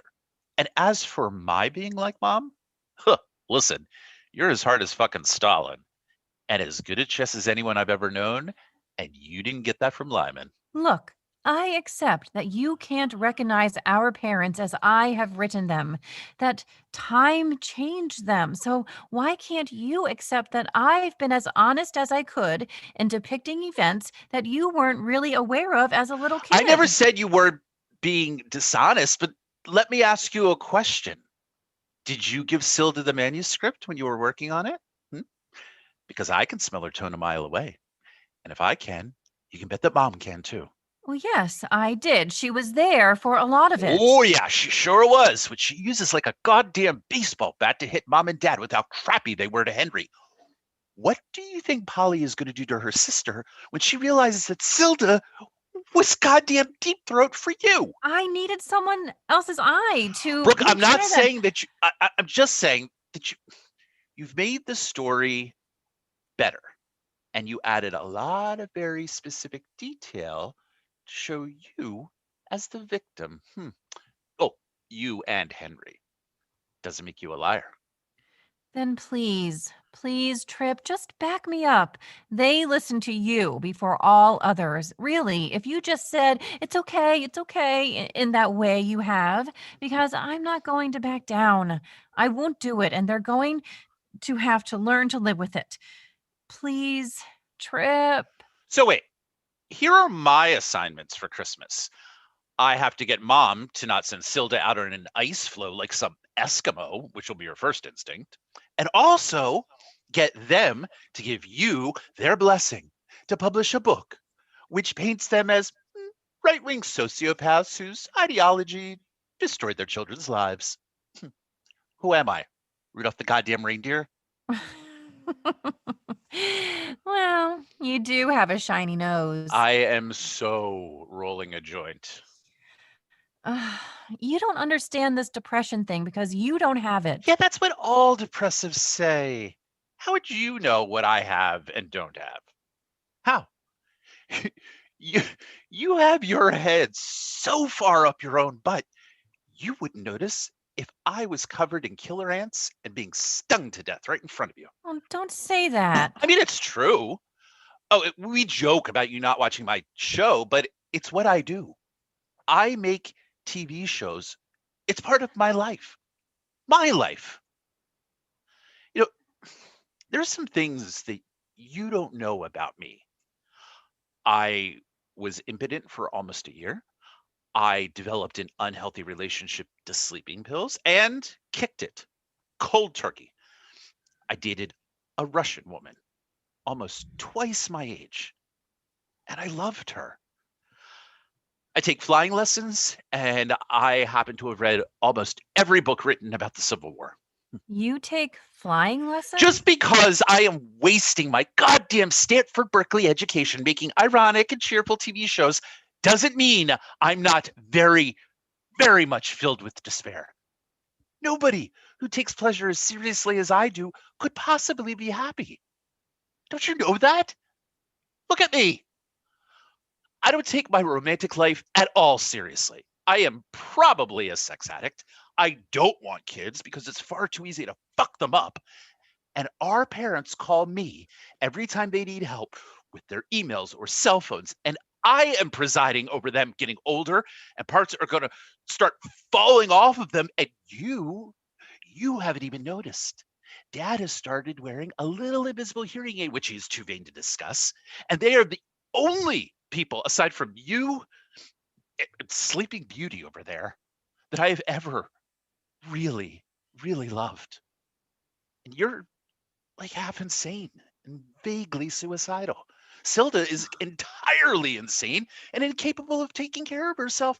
And I can feel myself turning into Hugh Hefner. Welcome to the end of the goddamn Golden State. I am California, and California is not happy.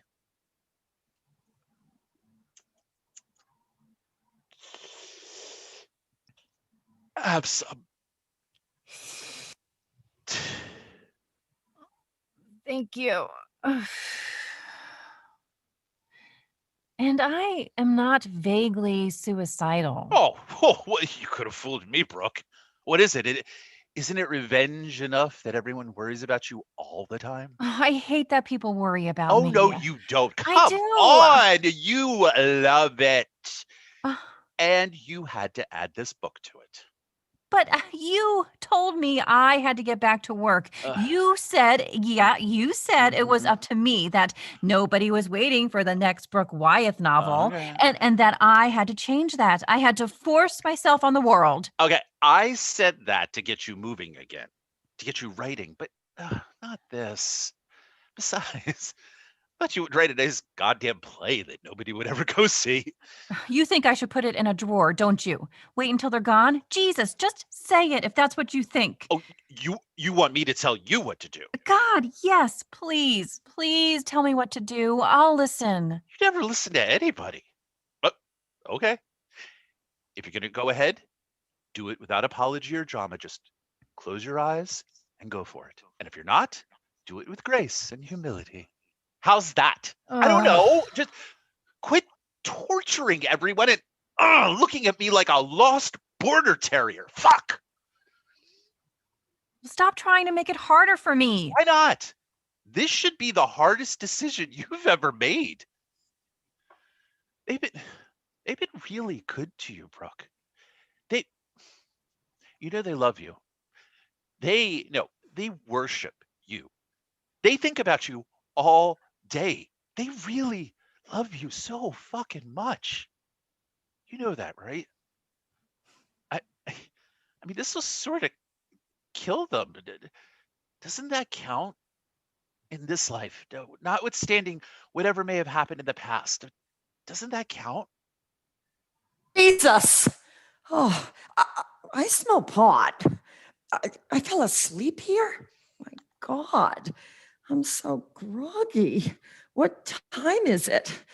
Did you go to the club without me, goddammit? It's 8:30. Nobody's gone anywhere. Mom and Dad have not emerged from their quarters yet.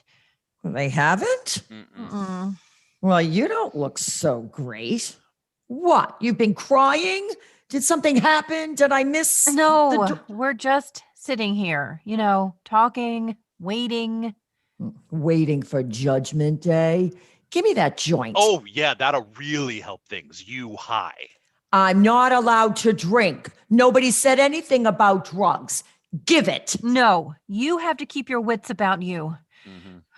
Tripp thinks Mom is going to make a thing about you looking at the manuscript. It will be construed in a particular way. Of course it will. Exactly.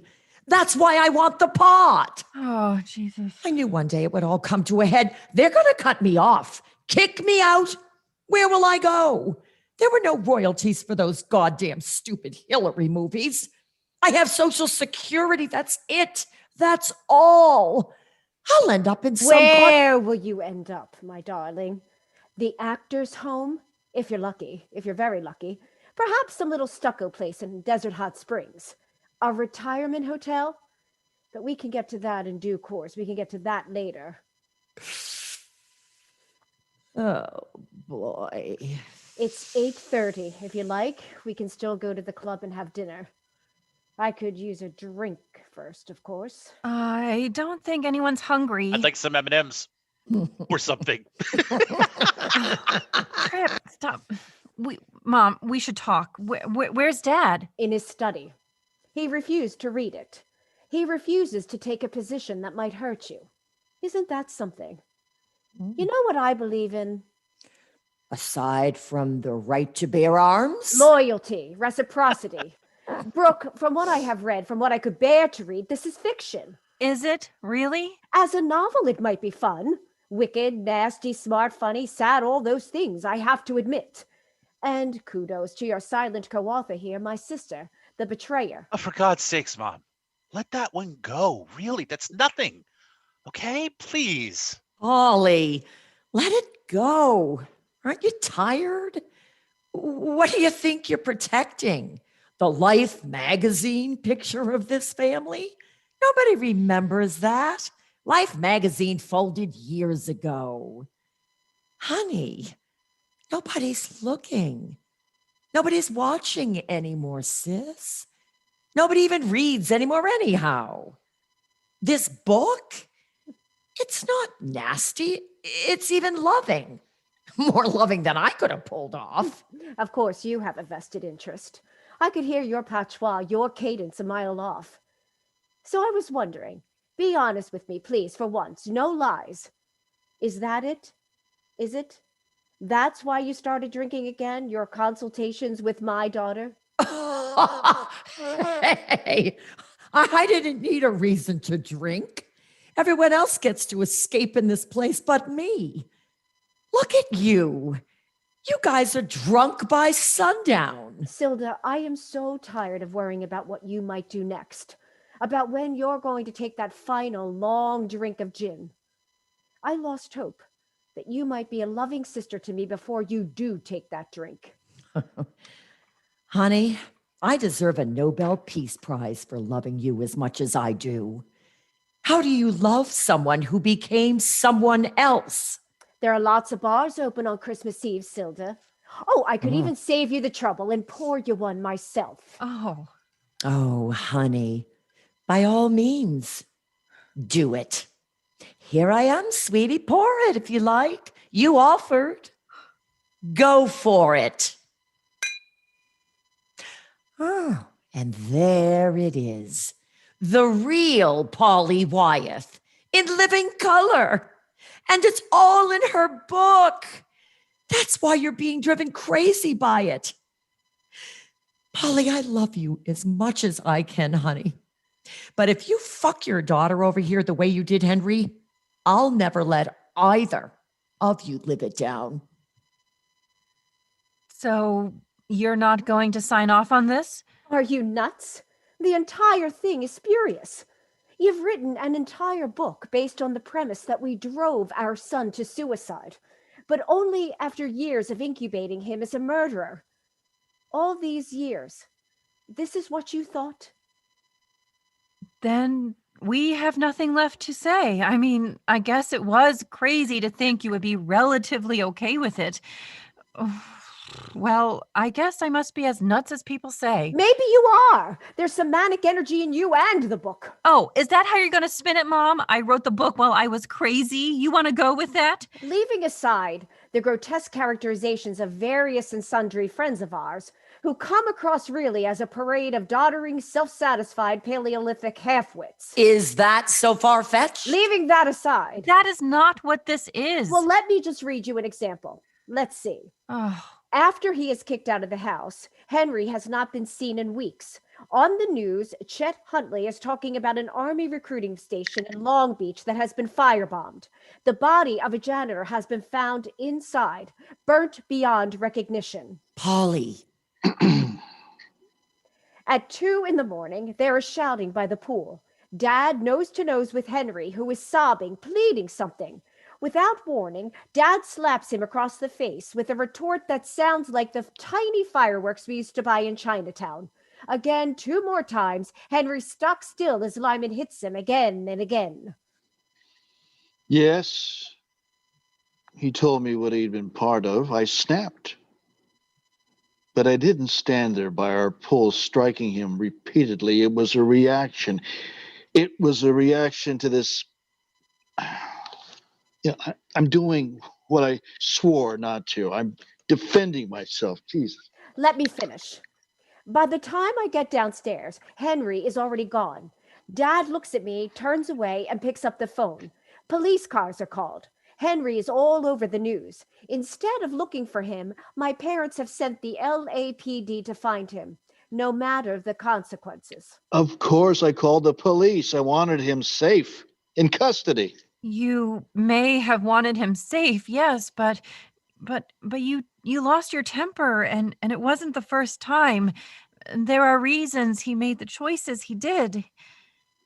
You see us as monsters? No, I don't, but he did. Trip. She presents us as ghouls who drove him to become some sort of murderer. Christ! There's something so vicious about what you're doing here, Brooke. Don't you know that? Of course not. She knows so little about actuality. The things she knows nothing about could fill the Library of Congress. Then tell me the things I don't know. I'll revise. When your son came to you for help, why did you slap him in the face and lose him forever? He had rejected. He had lost his mind. Don't you understand what you're saying?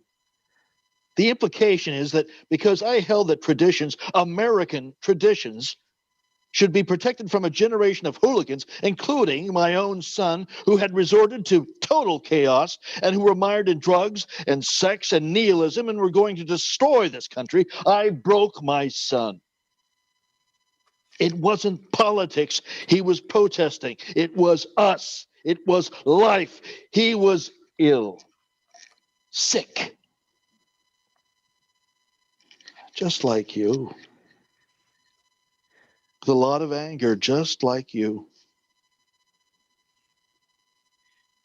And he'd been a happy child, just like you. Do you remember how happy you were? Or is that a bit of convenient revisionism from us, too? Until he was gone, I was, but not truly happy ever again. Well, maybe you don't get to be happy for very long in this life. Maybe that's true, Dad. I am so sorry, but I am suddenly so tired of the indentured servitude of having a family. Well, you're not going to have one for much longer, I'm afraid. I mean it. This is beyond repair. You insist that we publicly relive the worst time in our life in a book and a magazine, and I am supposed to buckle because one is supposed to do anything for one's child, whatever one can to make them happy, to save them. That is indentured servitude. Did you do that for Henry? You have no idea what we did for Henry. There are parts you don't understand. You were way too young. Explain them then. You never have. If you understood what you were doing, you would hang your head in shame. I feel sick. I feel like this is a dream. I'm losing another child here. But I will never be able to love you again. I only had a little bit of my heart left intact after we lost Henry. And what's left is breaking. We'd be done as a family. Trip, do you think that she should publish it? How do you feel about it? What do you think? Yep. Let me just preface this with I've lived most of my life in the shadow of a brother I barely knew, and I have about this much left, okay? Now, with that said, the people in this book are not the same as the ones who brought me up, and I've told Brooke this. They are different people than the ones I am looking at, totally. But it's the best thing she's ever written. There. Listen to him. I see. So you think that as literature it works. So therefore that tops all other concerns? Well, that's simply, quite frankly, immorally I couldn't give a fuck about literature, Mom. I don't know the first thing about it. I say that we all live with each other's divergent truths, and in spite of having deeply conflicting accounts, which doesn't matter anyway, anymore, because it's all in the past. We're all getting older. And if this is heading towards desolation, which I can see that it is, you will all regret it. So give your daughter a pass, and your sister too. Both of you. Stop fighting like weasels in a pit, because on your last day on this planet, you'll be scared, and it won't matter as you take your last breath. All that will have mattered is how you loved. And I'm out. I'm done. That's all I got. No, I can't. I'm not built for it. I know myself. Yeah. Well, then. I know myself. That's right, Polly. You know yourself. Oh, you do. With such unyielding certitude. That's what your daughter has written. Her book is about two true believers who never let go. The zealots who have taken over your party and marinated it in intolerance. You guys let it happen. You are incapable of speaking out even while finding fault with it in private. And you live in that complicity every day. A war in which so many people are dying in a desert thousands of miles away. But because it's a war declared by a man whose father is someone with whom you occasionally dine, you keep silent. That is what true believers do. That's what your daughter has written. Well, that's a good speech. All that liberal sentiment. Not liberal, human. But I know that Henry came to you for help, and you were too drunk up there in Laurel Canyon to come down. I may be a true believer, but at least I am not a hypocrite. You moralize, whine, and moan. But when push came to shove, you weren't there for Henry. He called you, and you were just too busy in your wallow. And that is the story of Silda Grauman, who spent her life in the cheap seats telling us what shits we were, and who couldn't do anything to help someone she loved more than anyone in the world. He came to you, Silda? It was a very bad time, and there was so much. He came to you? Why did you not tell me that? Because it was not convenient to her fantasy of moral outrage, Brooke. That is why. But you sat there on the phone with me, giving me notes. I know. We pored over those pages together. You sat there telling me what I had right. And what you have is right. You're in a very fragile state. You're I'm not fine. Yes, he called me. But don't let her sow doubt with her. With what? With a fact? I wanted to tell you. I don't care if you throw me in with everyone else. I at least know I failed. Yeah, she didn't feed you that bit of information, did she, for your book, Brooke? Yeah, she left that out. So you don't know the whole story. Enough. Brooke, can't you please trust us? Wait. Publish it in a few years. Wait. That's all. Just wait until we're gone. Which should only be a matter of hours, the way things are going. Yeah. No. I'm not going to do that. You are asking me to shut down something that makes me possible. Your arguments for suppression mean I would die. Well, I've been dead before, and I'm not going back. If it means that we're over, well, then it means we're over, and life will go on, one way or another. Dad, you're not even against. Your only cohesive argument against the book is not that it's meretricious, but that I should wait for you to die before publishing it. Maybe it was crazy of me to try and write it, but I did. So I owe myself more than that, and I owe Henry a lot more. You are asking that I help you. Henry asked you for help. He made a terrible, brutal, awful mistake, and you shunned him. And with that, you have to live. Relationships are hard-earned things. They have a reason and a logic to them. Well, I cannot go backwards into my cave. Mother, when you criticize and find fault in every last choice I make, for some reason, that's how you are made. And I know you tell yourself that it's because you're pushing me. You only want the best for me. You make it almost impossible for me to see the love in that. All I see is a bully who has lost touch with gentleness or kindness. That is what I see. There are many other ways of being, and yours, I just fail to understand it. Polly, I can't bear you. We have earned that relationship. That is the relationship we have earned. It is entirely organic, so no, I will not wait. I cannot, because I'm just like you. I know who I am.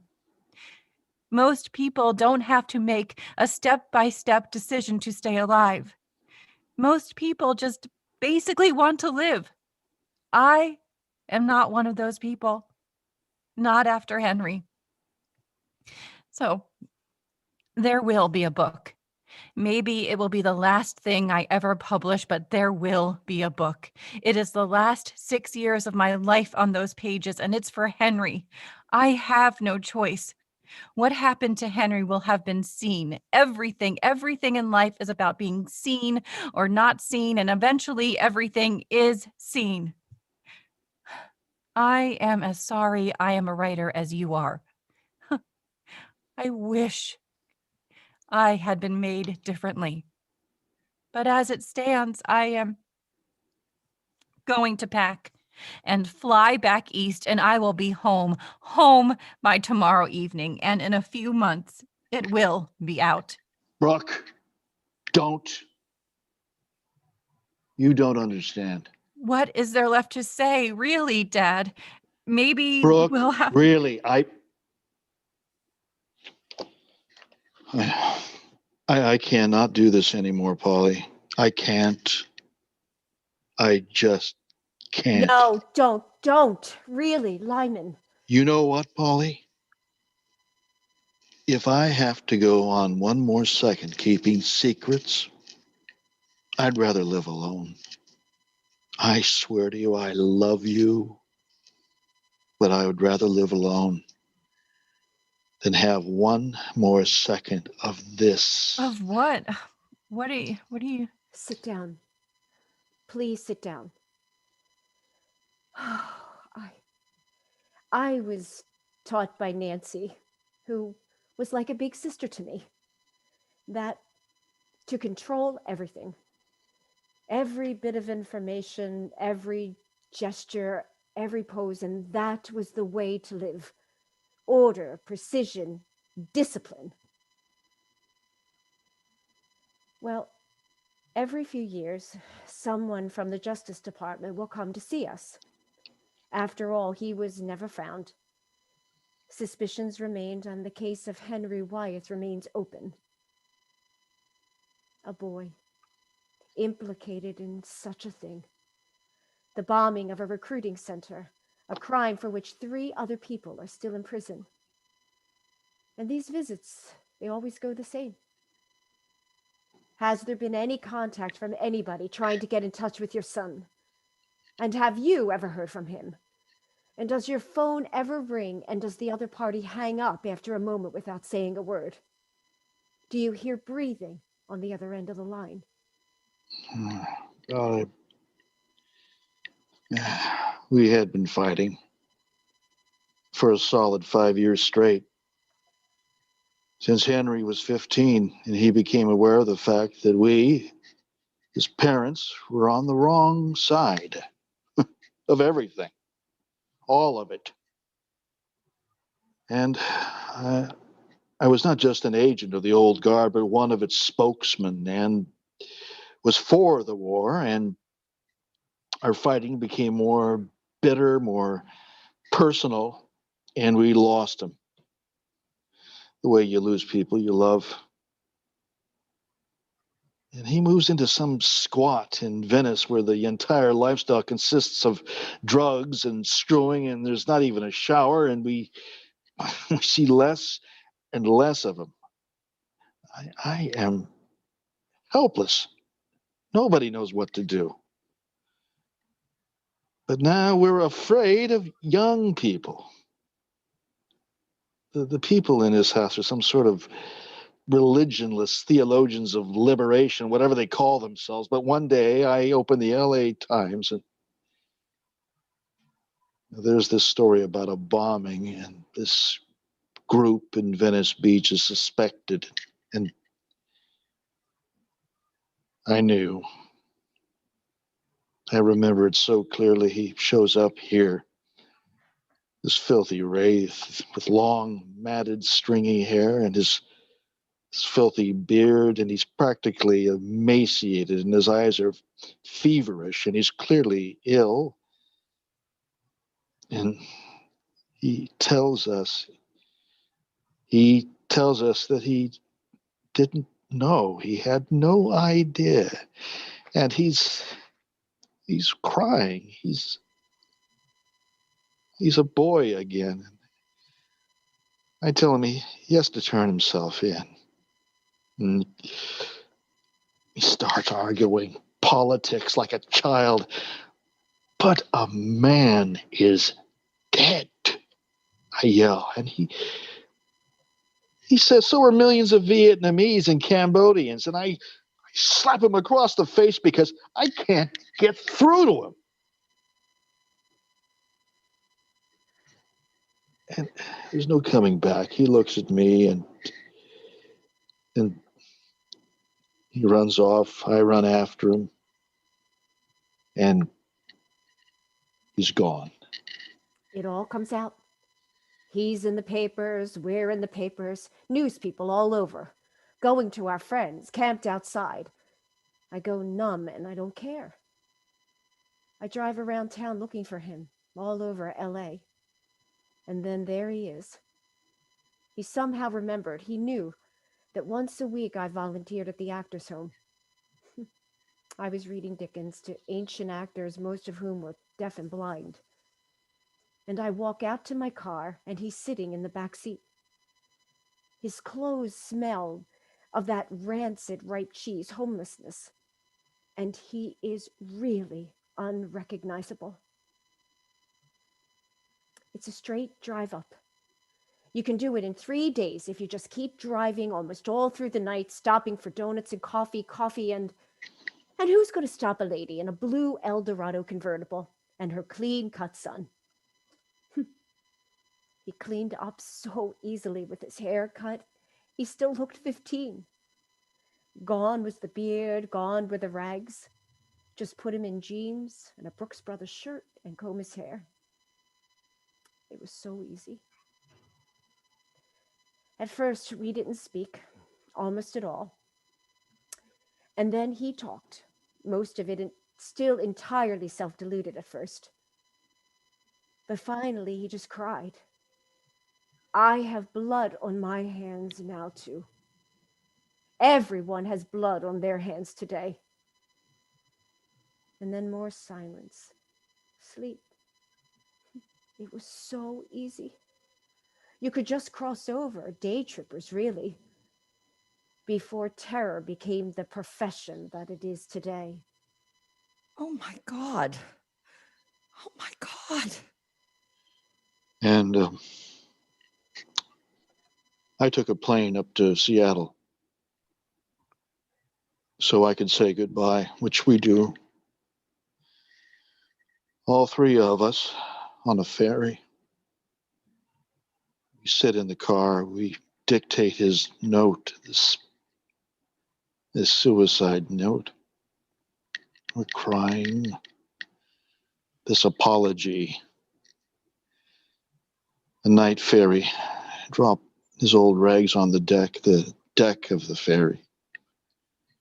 Leave the note in his ragged shoes on the deck of this ferry. One of many ferries he will take. And I hug him. The last time I will ever see him, of course, which we all know. I will never see him again. And I never have. And he said he was so sorry. And I said, so was I. And I said, I will always love you. And we can never tell anyone about this. And he said, but what about Brooke? He asks us, but what about her?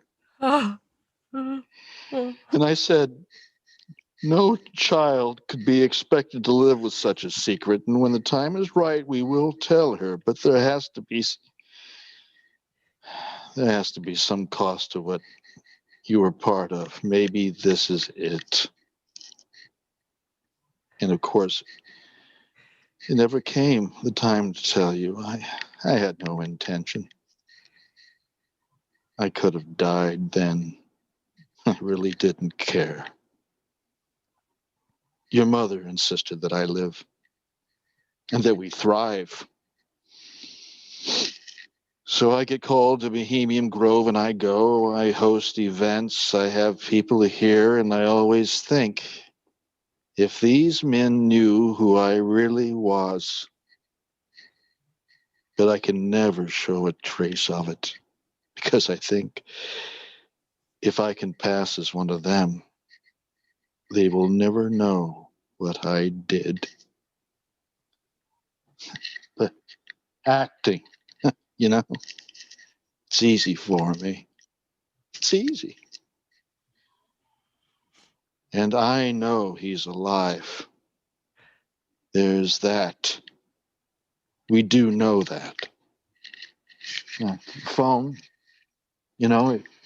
it does ring. There is a click. He is silent. He is there. The truth will out. He is at risk at any time, anyhow, always. The secret history of the Wyeths would be at a terrible risk. All of your questions, all of your unanswered and unanswerable questions will turn on a light in a closely guarded, carefully locked attic. Us in the papers again, old photographs of him that someone might recognize, and all of us guilty of this crime, this aiding and abetting. Now you know all the facts. Publish your book. I have spent years trying to. I have spent years of my life in the fucking... when I was in the hospital, I tried to hold on and not kill myself because it would have been too much for you to have lost 2 children that way. And he gave me permission to do it by having done it. He paved the way and I wanted to follow him. Every day I have to find my footing and not... Oh, Brooke. But you didn't. You haven't. You didn't die. And he's alive somewhere in this world. You are alive, and so are we. For a while longer, at least. It is done. It is done. You are innocent, and you are kind, and you are, God knows, brave. And now you have to live with this knowledge too. And maybe one day you'll get to see him. Probably. After we're gone. But in the meantime, this is how we have lived. This is how we have managed to live in this world. This world.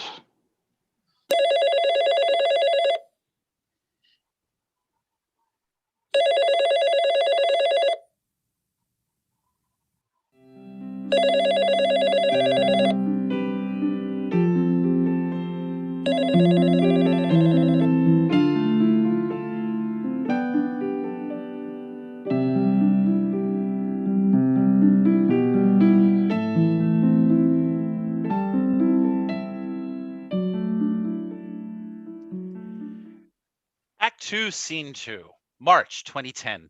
Some suggestion, perhaps not literally, of Elliott Bay Bookstore in Seattle. A book reading / signing. Brooke is finishing reading sections of Love and Mercy to the crowd, and I am there. Let's see. I'm skipping around a little. I have these sort of easy, bite-sized sections. This is toward the end. Oh, God, look at you all. I love Seattle. You love books here. I guess it's the rain, isn't it? Lyman died on a weekend. One of those absurd and overly cinematic ochre and umber Palm Springs sunrises after a feverish, morphine-clouded night. It took a few minutes. He had a conversation with himself or with an imaginary director on a long-forgotten set about whether or not he needed another take. He once made a list for me of his death scenes, and there were many of them, perhaps 50. And now he was really having one.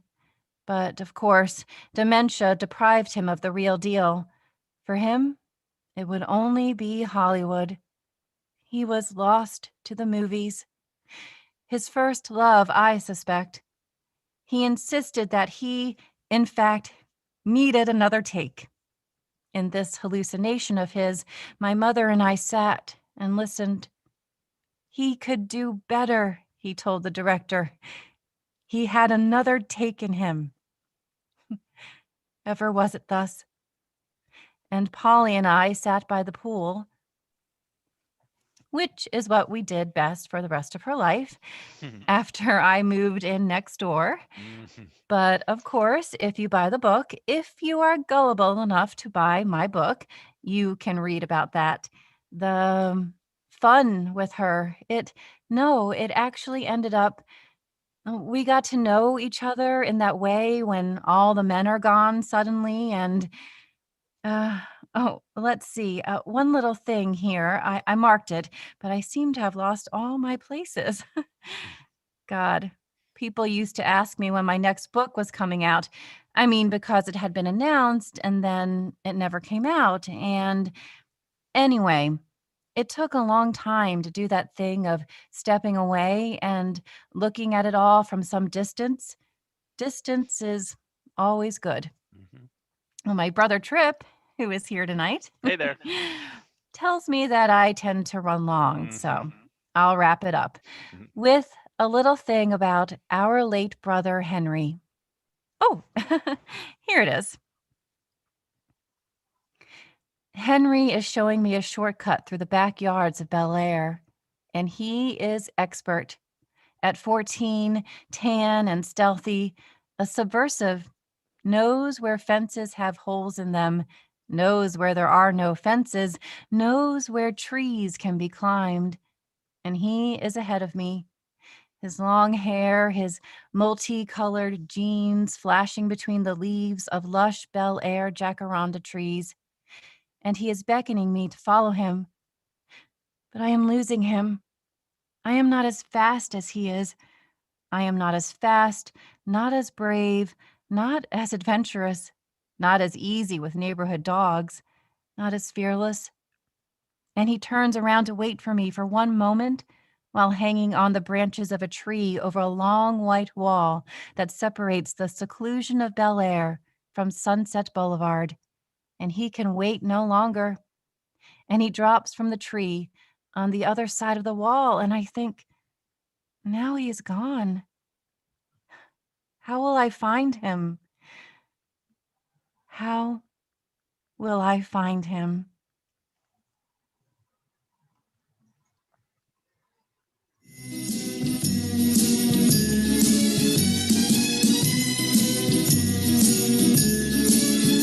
It's a marshmallow world in the winter when the snow comes to cover the ground.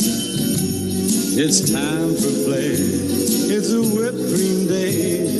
I wait for it to hold you around. Those are marshmallow clouds being friendly in the arms of the evergreen trees. And the sun is red like a pumpkin head. It's shining so your nose won't freeze. Oh, the world is your snowball. See how it grows. That's how it goes. Whenever it snows, the world is your snowball just for a song.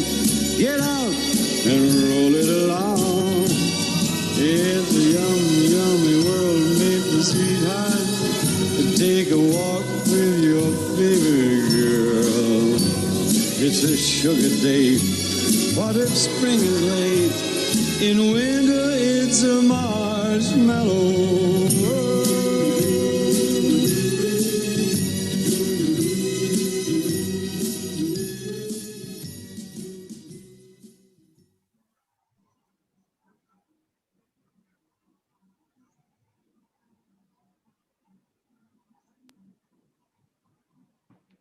Great job, everybody. Thank you, Miss Ridgway. I'm just waiting for the others to come online here. Sure. Sorry about the squiggles. We couldn't figure out how that. What was that? I didn't. I couldn't figure it out either. I didn't even know what I was trying to get my control bar to come up, and it wouldn't come up. Oh, okay. What's going on? And then I began squiggling, and I didn't understand why I was squiggling. I figured it out. Aw. Oh well. It's okay. Live theater. Live theater. Live That's theater. all that, Everybody- that's all that really matters. I once squiggled out of place. And I can't get the control bar to come up again. It's the same damn thing. You know what? I'm going to use my computer tomorrow. That's what I'm going to do. I'm not going to use this. I got my tab. We're still live. Yeah, we're still live. A little behind the scenes, folks. It's all right. It's all good. So what I'd like to do is introduce the cast to our audience, and I will, just go around and just sort of wave hi. Okay. So we have Meg Waldowski. Thank you so much, Meg. Great job tonight. Breffney Rouse, Hi. Rob Rosello, Hey there. Danny Foley, Hi. Tim Anderson. I can't see you. Where are you? He's there. He's Okay. there. And Jim McIntosh, thank you so much for all of your technical support tonight. And me, I'm Nancy Ridgway. So if anybody in the listening audience has any questions, feel free to use the chat and type a question in. So Stephanie Rogers says, I like the squiggles, great stuff. Keep in the squiggles. Yeah, Keep Larry the Krebitz squiggles. says, bravo.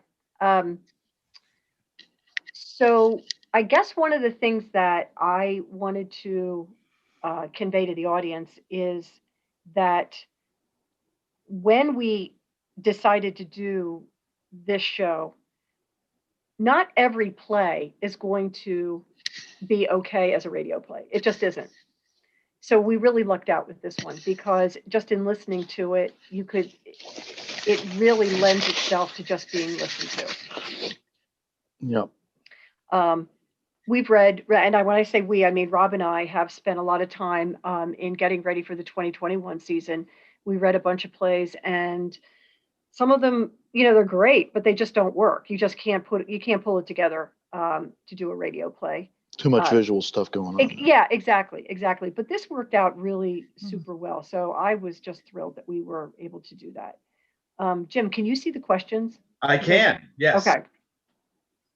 What do we have there? Anything? Yeah, Caitlin Riley reached out and said, Rob, your live performance in TNC was supercharged and kinetic. How did you maintain that level of energy in this medium? That's a great question. It was really easy to do this time around because I didn't hold back from any of the physicality that I did in the stage production.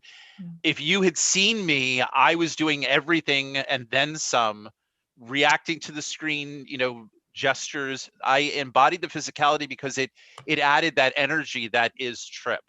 And about a week or two ago, Nancy said, okay, turn off your cameras. And as soon as she said that, I felt a lot freer because, to Caitlin's point, Trip is a very physically dynamic character, and he wears his heart on his sleeve, literally. And so I would do that. If you were to have sat in my apartment and watched me, it would have been a completely other show to see that. That sounds great. I do say that, and I've said this after all the other radio plays that we have done, that the actors have a lot of freedom. You turn off the camera. They can, you all sounded way more relaxed. As soon as I said, guys, turn off the cameras, we're going to do the rehearsals, without seeing you, everybody relaxed. And it was really took everything to the next level. Yeah, and Stephanie Rogers says, definitely seemed like you were all together, super tight. Great job. Thank you, Stephanie. Thanks for Stephanie. watching. Sally shares, great job. Even more powerful as a radio play than when I saw it at TNC. And that's something that a number of us have said. Yes. I said it the first time I heard the group do it live. My wife, Kathy, was saying the same thing, that it really, because I saw it at TNC also. And to hear it as this radio play, it was really engrossing. And Chris Serpico even says, he said, I agree, Nancy, I was not able to go see the play when you performed it at TNC, but listening to it was engrossing tonight. Yeah, our preview audience had those same comments. Of course, it was, Kathy and my daughter, Taylor. And Taylor said, I heard things I've never heard before because I was just listening. And, this is such a great play. It's just written so well and has so many layers to it. Before I forget, I would like to wish Mark Cole a very happy birthday. Oh, yeah. He is our artist and did all of those beautiful pastel paintings for us. And I kind of wish he was here right now with us. Actually, Nancy, it's funny. Rob Rosalio has actually logged in and said, fabulous. I love the pastel images. Okay. I have a feeling that, Cool. Okay. Well, there you go. Listening on the line right now. Unbiased opinion. Well, that's something I missed doing, not being in the theater and not running into the set designer like I've done in past shows. So, Mark, we missed you. Happy birthday. Yeah, and one Rob Rosella is enough without having two Rob Rosellas. I know, right? And now Chris Serpico asked another interesting question that I think is a good thing to bring up here. He said, did all of the actors play these roles in past productions? Yes. So Meg and Rob and Breffney are reprising their roles. And then Tim and Danny, they're new to the cast. And Tim and Danny, have you ever done this show before? Nope. No, but I tell you what, it's one hell of a great play. I mean, the writing is superb. And, that's everything. Writing. It's superb writing. It really is. So very honored and happy to be part of it. So thank you.